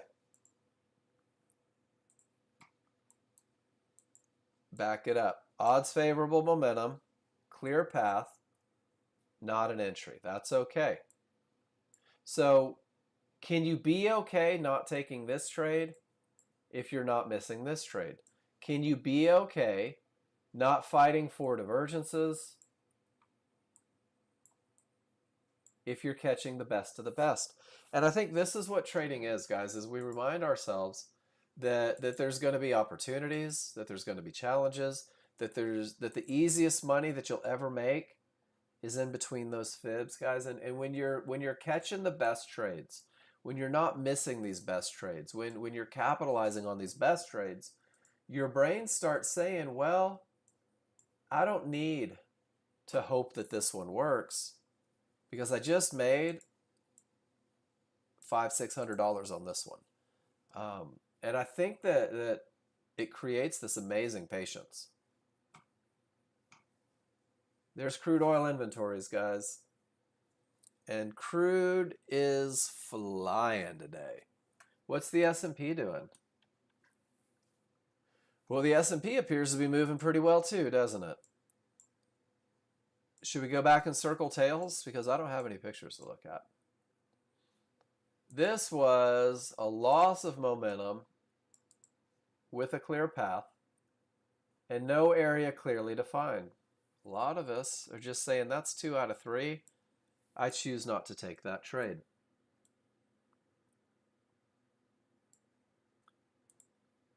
What about this one? Right there in the middle. Scrolling back on a smaller, faster chart. Man, and that was an hour or two ago. Fits the rules. A lot of risk. So if you waited for that down bar, made it a little easier.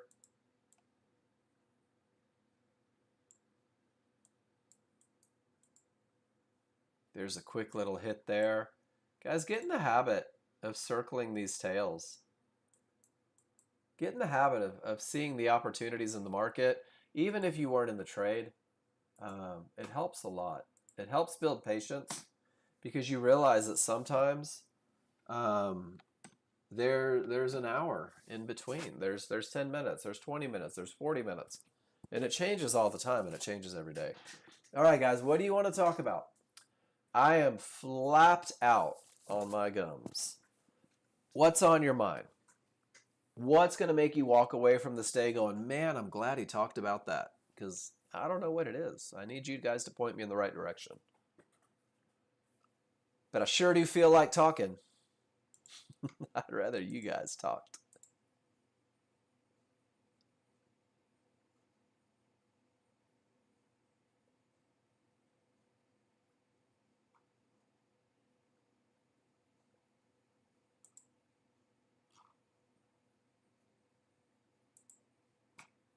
Crude is beyond nuts, like NASDAQ, which is already on something on a lot of it. Oh dear, I lost sound. Guys, do you have sound? We're back? Okay. Jen, you're right. Crude's cranking today. So is it normal for crude to behave like this, Jen? Not really, right? It's usually pretty refined. So some days, and thank you for saying that, I can't keep up. There will be days where the market is crazy, and you can't keep up. And that's when you have to make the decision. Am I going to trade it? Oh, David, that was an unintentional pun. Definitely have dad jokes. And this is one of the hard things. Um, don't want to lose what you made this morning. Go play with the dogs, Jen. Go have a nice dinner. Um, there was a day where OPEC meetings were being held in crude oil, and forexfactory.com said, hey, crude oil is high impact all day. And it literally told you crude oil is high impact. It can react violently at any moment without warning. Now, as we all sit here, we would say, well, then I guess I just wouldn't be trading crude, right? And you would think that that would be the logical choice. They told me it could react crazy. They defined that there were problems that could affect my patterns. I'm just not gonna trade it. And guys, what really happened that day is I think 20 people blew out their accounts. They traded it anyway because they couldn't imagine not trading. They would rather trade volatile, unpredictable stuff rather than just sit on their hands and do nothing. And it was crazy how many people lost money that day and traded despite the warnings. So, Jen, I think it's pretty awesome that you're saying, hey, guess what? This is too much, it's too fast, it's unpredictable, it's turning, it's doing all these different things. I'm just not going to trade. I'm going to go enjoy some sunshine. Does everybody see? I have odds favorable. I have a clear path. I enter just above the midband inside of triggers. There's my reversal bar, redefine where the market should not go. As the market moves up with momentum until it hits my first target, there's nothing to do. I either get stopped out or I hit my first target. If I hit my first target, I'll move my stop to break even. If a third divergence prints, that's a termination, loss of advantage. It would be okay to mash this close button. But until it prints, I'm in a high probability trend trade. And there's my $300. How cool is that? That's everything that we talk about for the first hour. So now my job is to take the picture. And the picture says, notice that I use an arrow, and I'm going to say, check it out. I had strong triggers. Man, that's horrible. Let's try that one.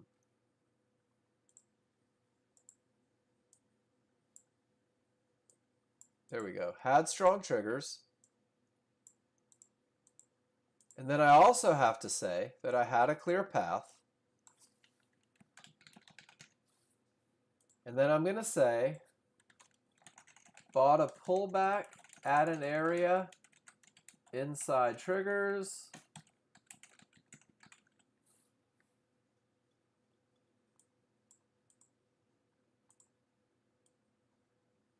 And what do you guys think? Did I follow the plan? Can we have a bar fight on this one, Jen? Sure, we can do that.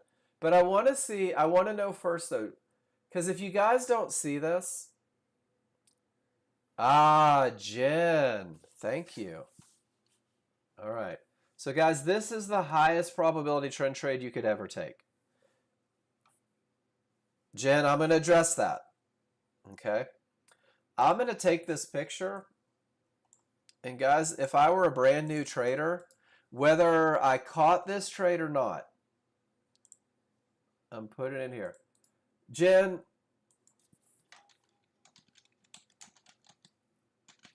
I'm going to address it. Perfect high probability trend trade. If you guys want to steal this one, Let's do it. All right, Jen. So now we're going to do this. And I'm going to address what Jen said. No, you're not. You're being awesome right now.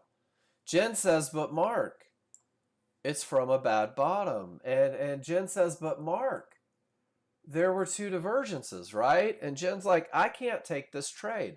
It doesn't fit my rules. And this is one of the best pictures you could ever put in the room. So if Jen did this and Jen said, hey, Mark, from a bad bottom, two divergences,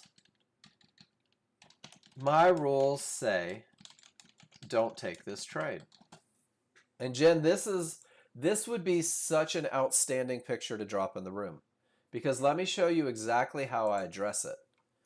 Is I say, okay, Jen, so let's go to the KISS plan. And I just want to see, and I would ask her, Jen, are you following the KISS plan? And you would say yes, because you are. And I would say, so let's look at the two trades on the KISS plan, because there's two options here.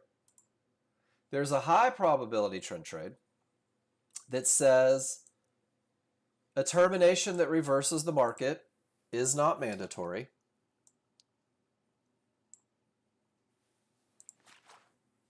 So I'm going to put the high probability trend trade checklist on here. And it says that if I have strong triggers on the large chart, I need to make sure I have no termination conditions. And if there's none present, I'm going to go look for an entry. And Jen, because it's a high probability trend trade, it would take 3 divergences to keep me out of this trade. That's the only termination condition on a small chart. And a strong top or bottom isn't mandatory. So this is where we would have this awesome conversation. When you guys understand what kind of trades you're getting into, the recipe for a high probability trend trade, ladies and gentlemen, is momentum, path, and entry. It's momentum, it's path, and it's entry.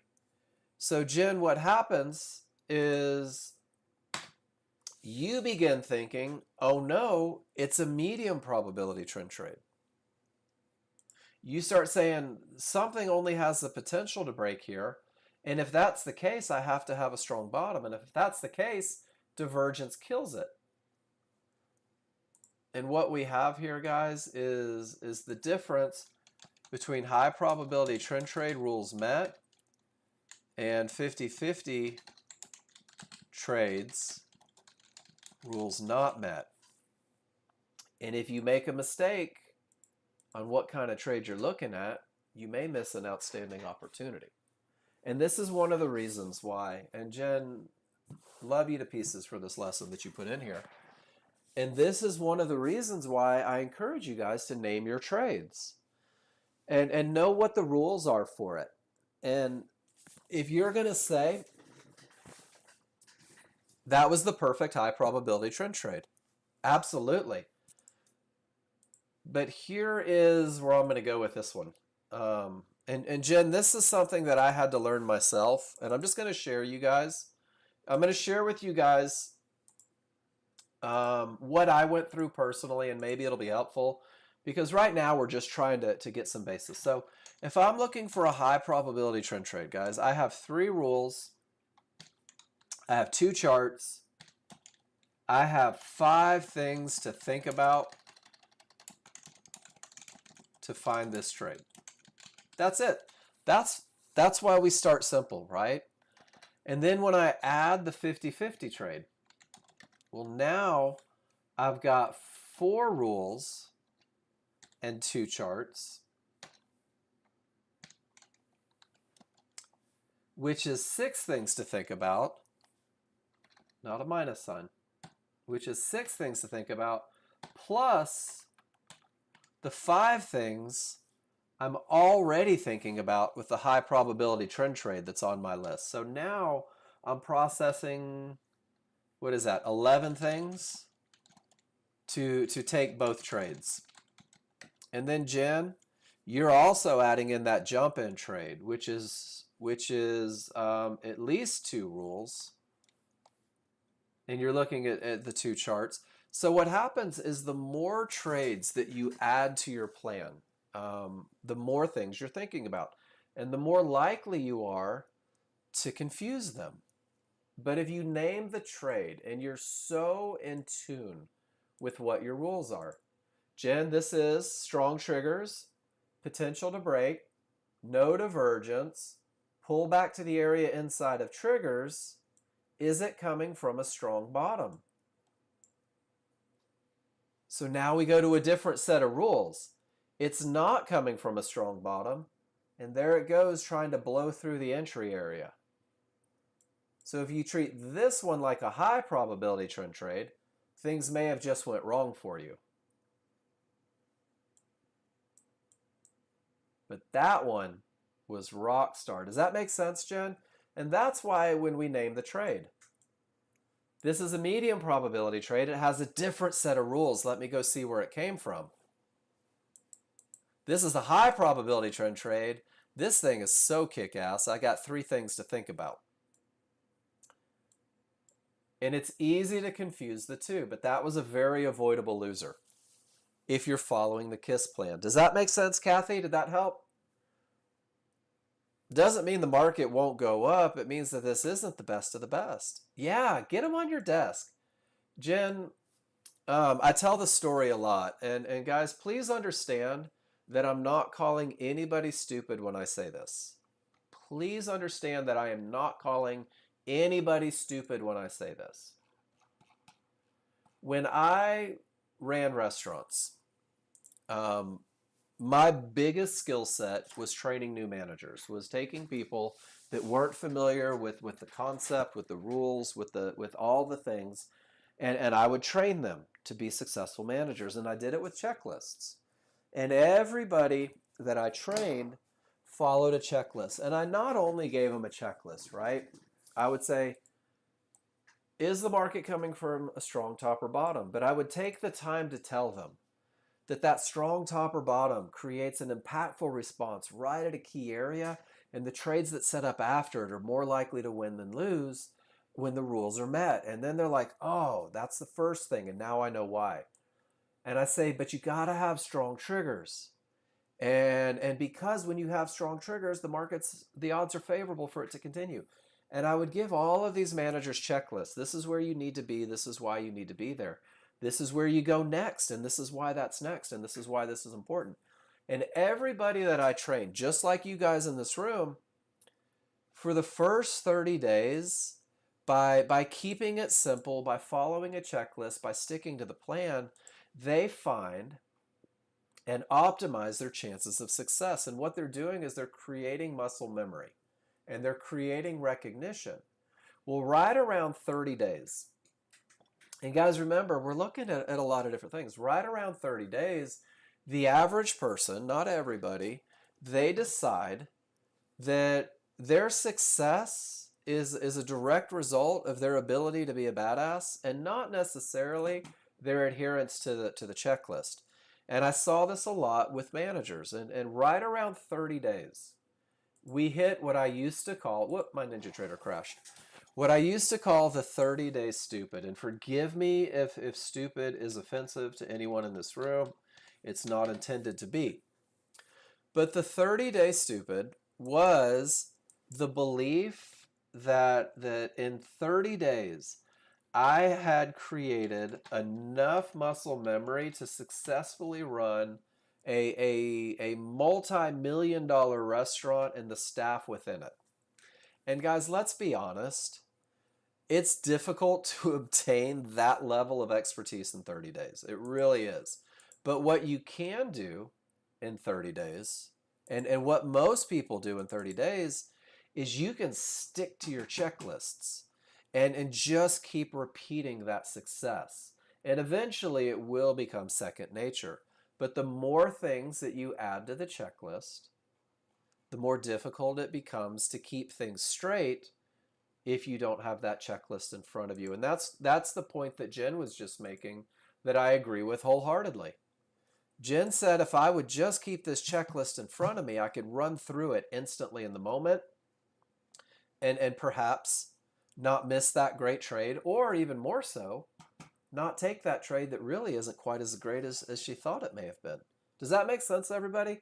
I love that this just happened. And Jen, I'm very thankful for the comments that you put in the room, because we're all going to go through that. We're all going to go through that process of thinking we're there, and then we're just not quite yet. And you'll realize it. There was a wonderful woman that was in this classroom for a long time learning to trade. And now she teaches a lot of you in that ale classroom. And when she started branching out from the high probability trend trade, she did exactly that. And she created what we called this crazy little love child, where she started blending the rules together from different trades because she hadn't committed them to memory yet. And it's just interesting because we do all go through it. Um,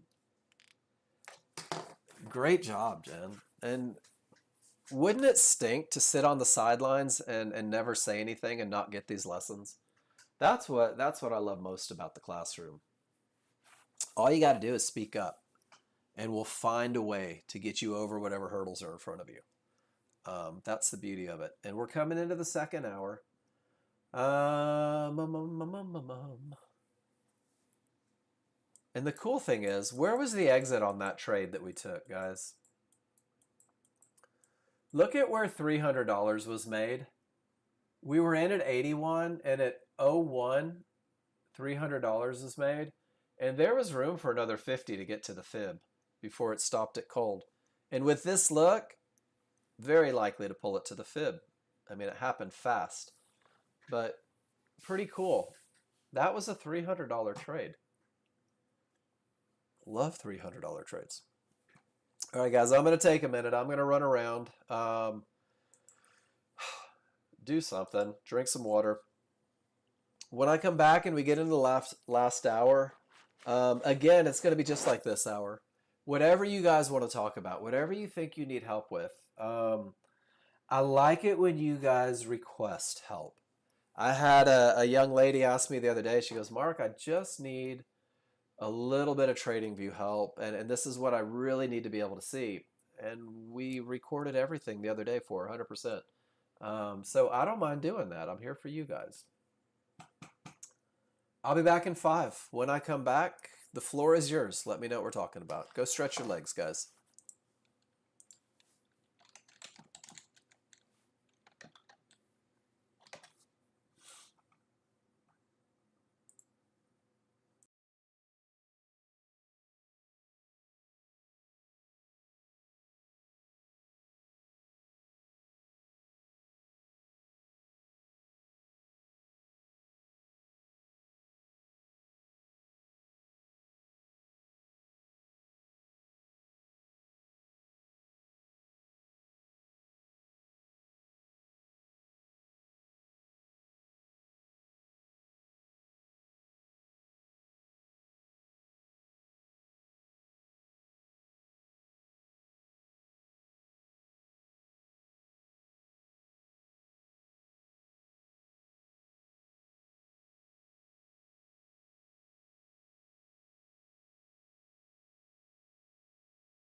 Last hour and just see what we can find to talk about. Um, I want to share this picture. I haven't shown these in a while. I'm going to go through the archives, guys. One of the things is rules, right? And this was created by a user. He's been with us probably 20 years now.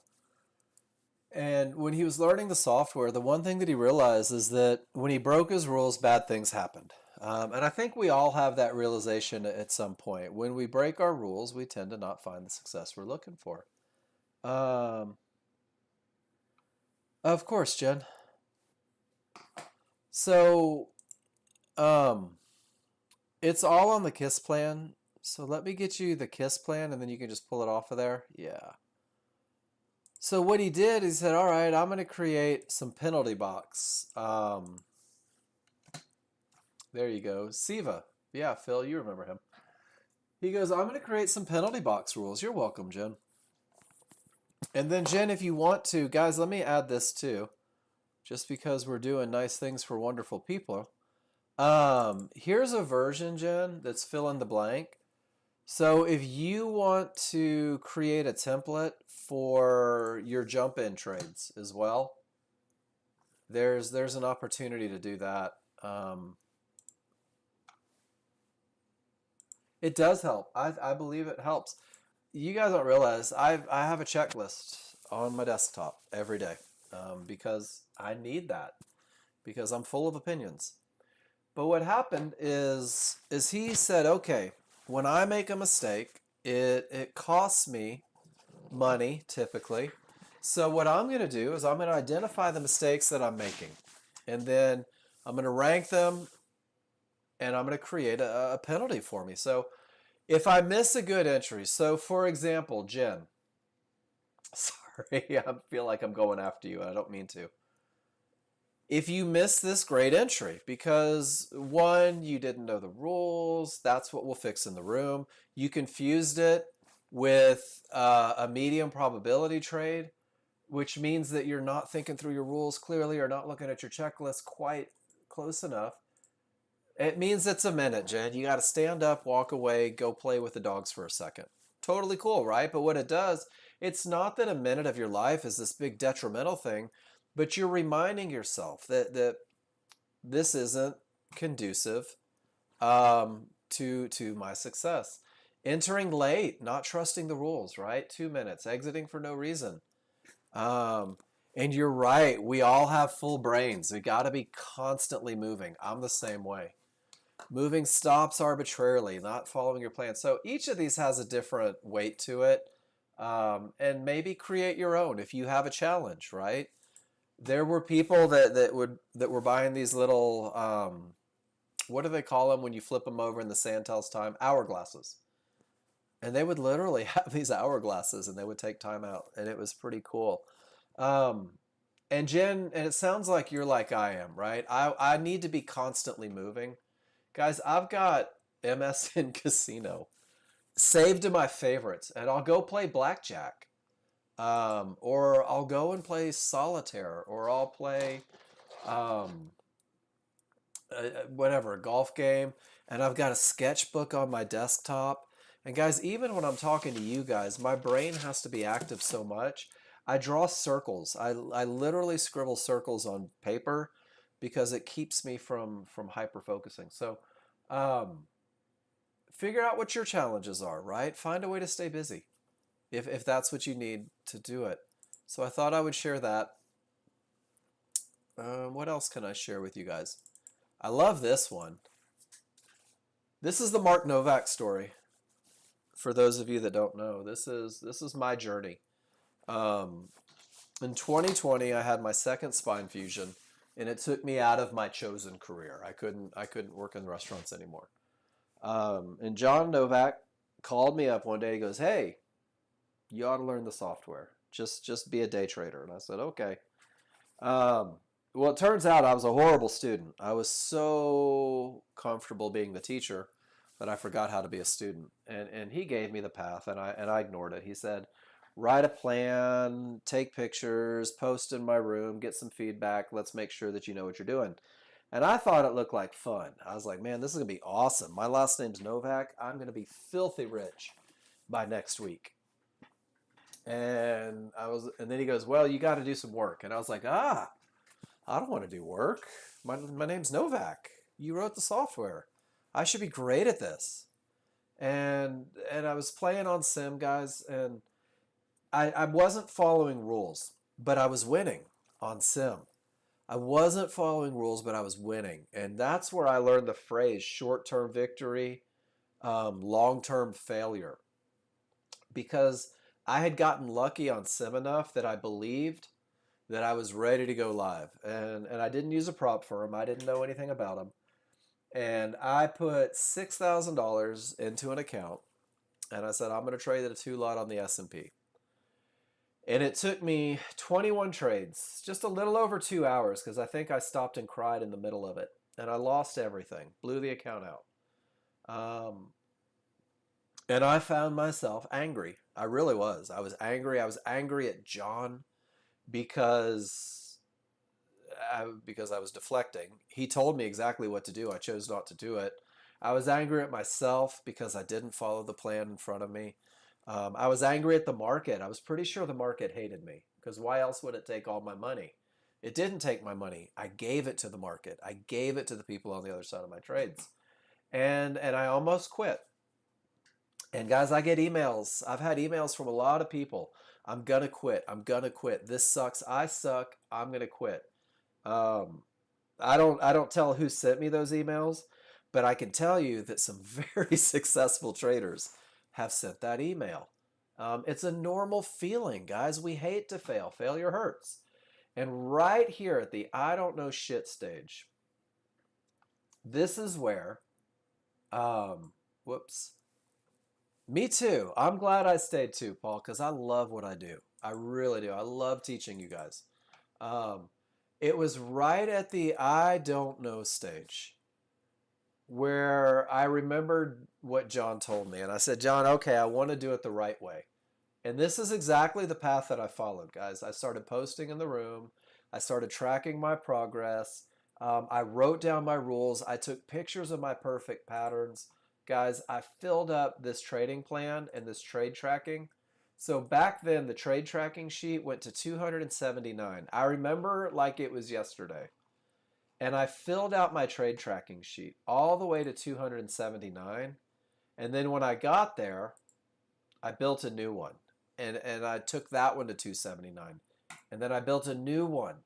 And I took that one to 279, guys. And I really, really, really embraced the path. And then this started happening. It started to make sense because I took pictures. And it started to make sense because I got feedback. I got live feedback. Mark, this is what you did wrong. This is how you fix it. And guys, I get in, and now I'm here. And it's after you lose that money that you have to make a decision. So I teach this classroom based on my own failure, which I don't know if that's the right way to teach a classroom or not.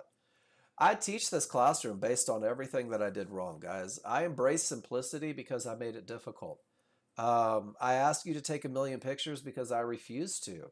I ask you to follow a simple plan first because I decided I needed all the money, not the easy money. So this is a very real picture and a very real path for a lot of us. And it's the decision that you make right here where you just don't think you can. It's the decision that you make. If you're going to stick it out on the path. And if you guys were in here and raising hands, you would say, when I follow the path, I tend to find success. When I follow the rules, I tend to find success. When I follow the plan, I tend to find success. When I stray, when I form opinions, when I trade my desires rather than my patterns, that's where things go sideways. So I don't even remember what we were talking about, but that's how I got to where I am. That's how I became a chart reader. It was because I was too damn smart. Just too smart. And that was you, Bob. I remember. I remember. Bob, you used to can I tell your story a little bit? Um just for the sake of the classroom, because you recovered, Bob would take this long trade directly into the termination, and he would show me the trade, and he would boast, I made 300. I said, Bob, you're killing your chances of success with this. He goes, yeah, but I made money, right? And then Bob would trade into the termination condition, but I made money. Bob would fight everything, but I made money. And guys, it's so easy to focus on the money, and that's why I'm sharing the story. And then Bob went live because Bob was making money. And every rule that Bob was breaking and finding success with on Simulator came back and bit him in the ass when he first went live. And that seems to be, it's like they have cameras, guys. And Bob said, wait a minute, this may not be my path. Blew out the account in 5 days. I'm impressed you made it 5 days. Most people don't. But Bob, that's when you had the realization. That's where Bob said, okay, wait a minute. Maybe I'm not as good as I thought I was. Maybe luck isn't a long-term solution. And the happy ending to this story is, Bob, you are an amazing trader with amazing patience and an uncanny ability to read your indicators, and you're doing well. If what you're posting in the room is an indication, you're doing well, but you wouldn't be where you are now if you didn't experience and work through some failures. Failures make you stronger. So that's it. I like telling that story because we all relate to it. We all relate to it. Does that mean that once you find your way, you won't take a back step? Of course not. We all do. We all do. I haven't pissed my wife off in a long time. I probably will eventually. It's just a part of it, right? It won't be intentional. I'll apologize, but it's probably going to happen. What do you guys want to talk about?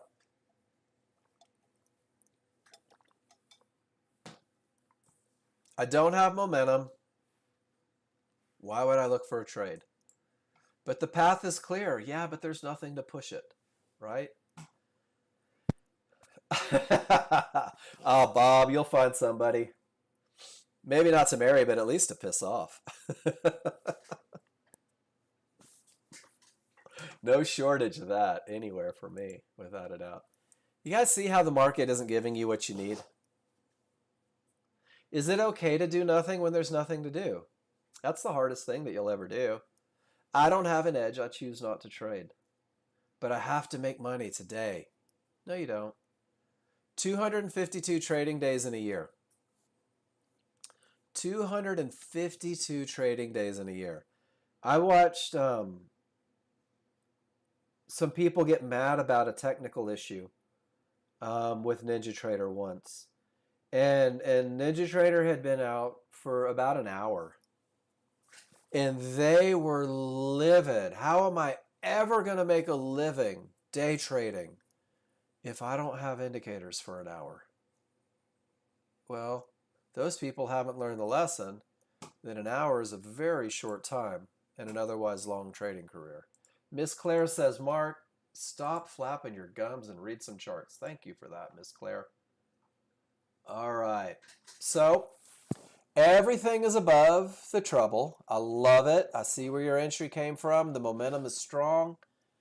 And let's see. What is number 2? Both charts strong triggers. Not at number 2. It's not. We don't get strong again till up here. But what you do have, Claire, is you have a large chart that is absolutely railing up. It's coming from a zone. Pivot, stop out. And everything about this large chart says up. Are you with me? Can we agree on that? So a momentum trade says both charts strong triggers. And let me make this a little bigger. Your large chart is definitely there. Your small chart, Miss Claire, is not. Your strong triggers ended right here, and they didn't reestablish until all the way up here. Does that make sense? fast below the large, wrong side, even change trend. So we're kind of outside of strong triggers on both charts. But what you do have, Claire, with a large chart screaming north with all the momentum, the market breaks this area, pulls up, and pulls right back and retests the area. You say, this area could hold, but you wait for the entry on the correct side of the fast triggers so you're not fighting anything. I love everything about it. I just can't call it a momentum trade. Break an area, retest the area, get on the good side of the triggers and go because the large chart says it's going up strong. Nice job, Claire. And as it's running up, you're getting close to your target. I love that. That's a good one. And you're like, I'm not going to give it all back. My job is to make money. Can I show you a management thing, Claire, for stop placement? So when you're in this trade and you know where you want to get paid, do you see how with strong triggers, you get a down bar and then you get an up bar? And this is real important that you have momentum. That right there becomes a great place to put a stop.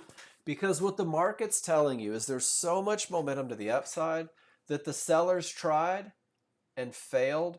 And I'll put my stops behind there. And this is a great way for me to chase a trade where I'm looking for a target if I want to use the small chart for a little bit of management. You don't have to.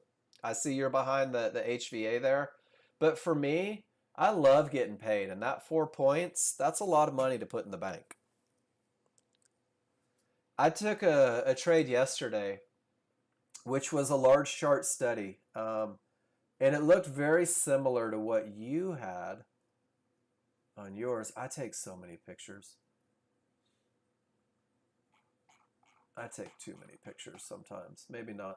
Let me see if I can find it. So I took a short on a large chart.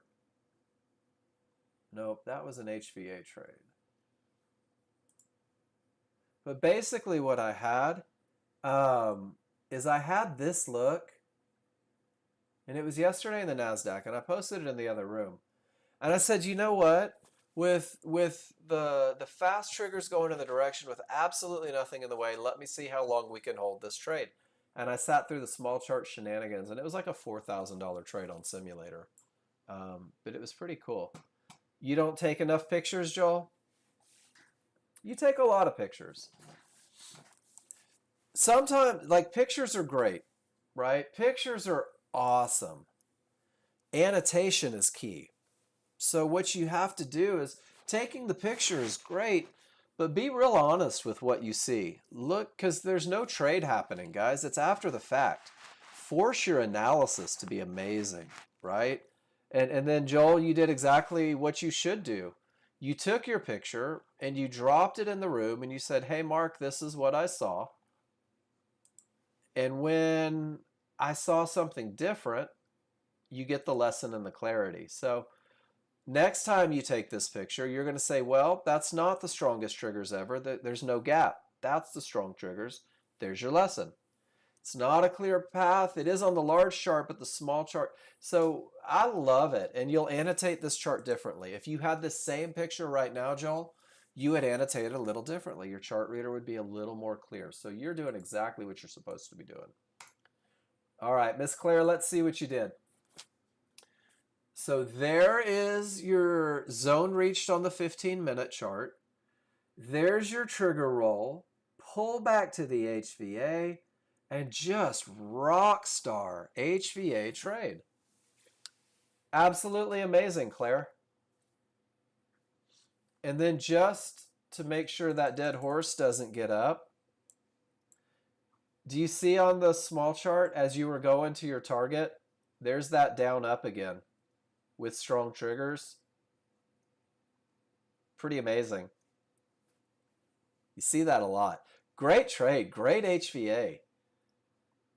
And for those of you that are doing this, first it's a no more short situation. The small chart says, hey, let's show some change. And I mean, they pull right back to it. Beautiful. And just no reason to exit until all the way up there.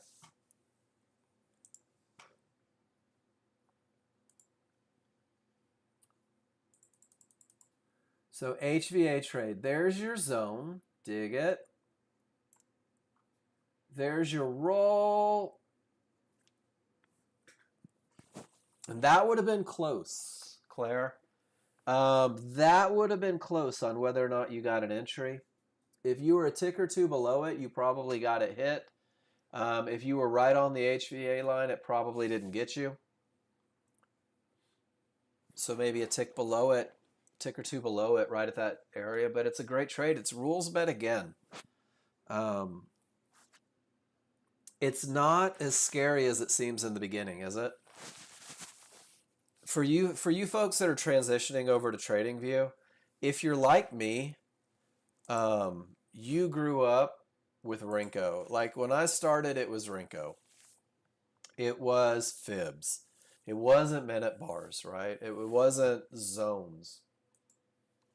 And that transition, because I hate change, was difficult for me at first.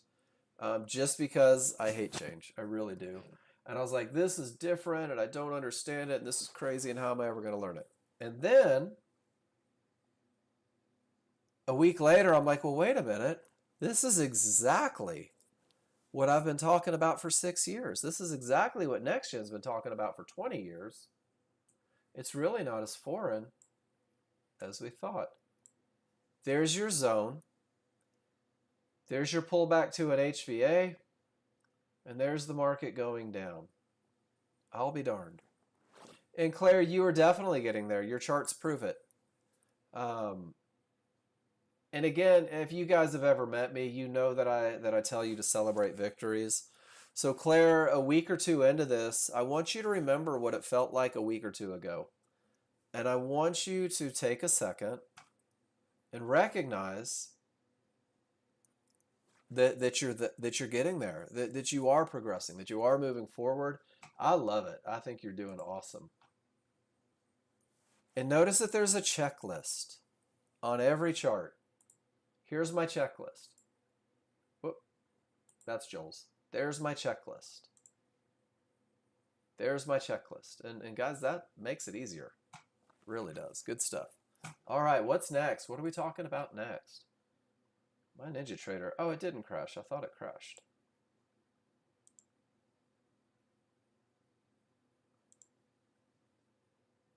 Get up there. Odds favorable. Potential to break. Pulls back to the area inside of triggers with no divergence. Strong triggers. Strong top. Did anybody go short and say that's my HVA trade? I'll be 2 ticks above, not HVA trade, I'm sorry. There's my medium probability trend trade. This has the potential to break. My entry comes 2 ticks below. My stop was 4 to 5 ticks above. Once I got the reversal bar, I really kept my stop in the same place. And now it either hits my first target or it doesn't. My rules are met. Does it guarantee a winner? Of course not. Does the entry make sense? 100% rules-based. But this is only the potential to break, right? This isn't a clear path. This is the second trade, and there you go. It didn't work. I'll be darned. It doesn't work sometimes. That's okay. I would take this loser every time. I had a termination that reversed the market. I had odds favorable momentum on both charts. I had the potential to break. I had a perfect low risk entry. Guys, I'm trading the potential of an area to break. The area chose not to break. The buyer stepped in. Would I take it again if it set up the same way? Absolutely.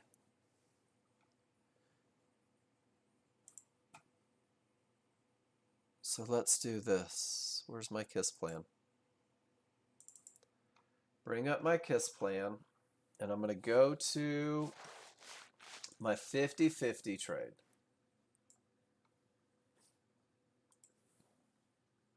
And I'm going to take a picture of the loser that I just took, because I want to make sure that I'm following rules, right? So I'm going to put my checklist on here, and I'm just going to go through it. Is the market coming from a strong top or bottom? I don't think black on black is going to work. The answer is yes. Odds favorable momentum on the 13-2? The answer is yes.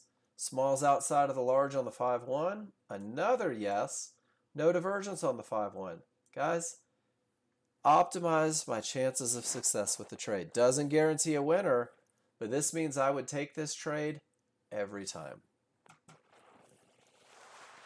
Is it easier, do you think, Jed? I think it is.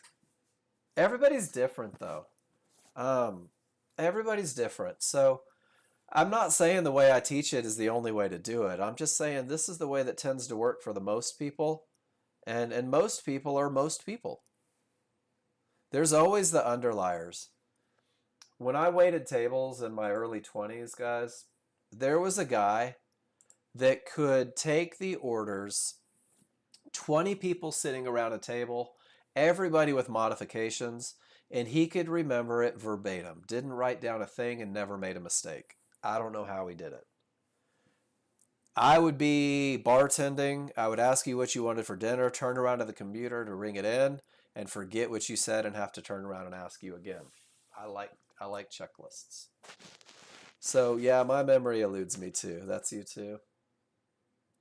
I'm going to say that it was from a really fun childhood, and we'll just leave it at that.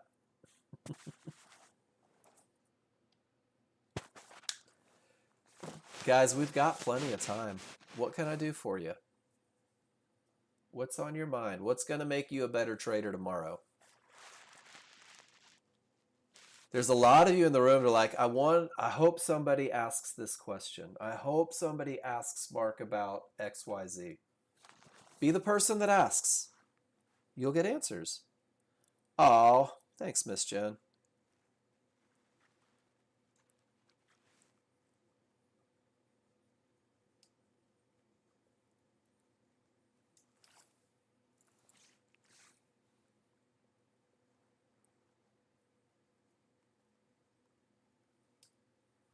That's my goal every day.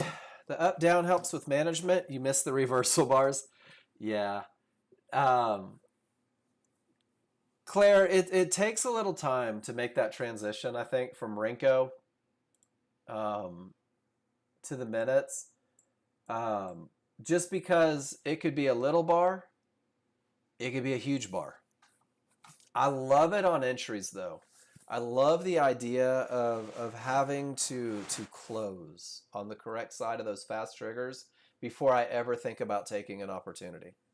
That patience piece for me pays dividends every day. But the flip side, and it's just different, not better or worse, Renko does give me the chance to reduce risk a little bit sometimes. Or if it's a tiny little minute bar, I have less risk. It's just different. I try not to draw comparisons between the two anymore because they are different and you have to approach each differently. And that takes a minute to transition, right? Takes a minute. You ever bit into what you think is a peanut butter and jelly sandwich with strawberry jelly, but it turns out that it's grape, and you're like, it's not that it's bad, it's just not what you were expecting. You got to work through it a little bit.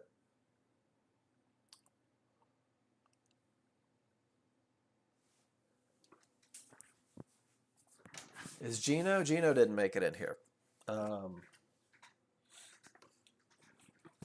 What have we done? We talked about the affiliate program.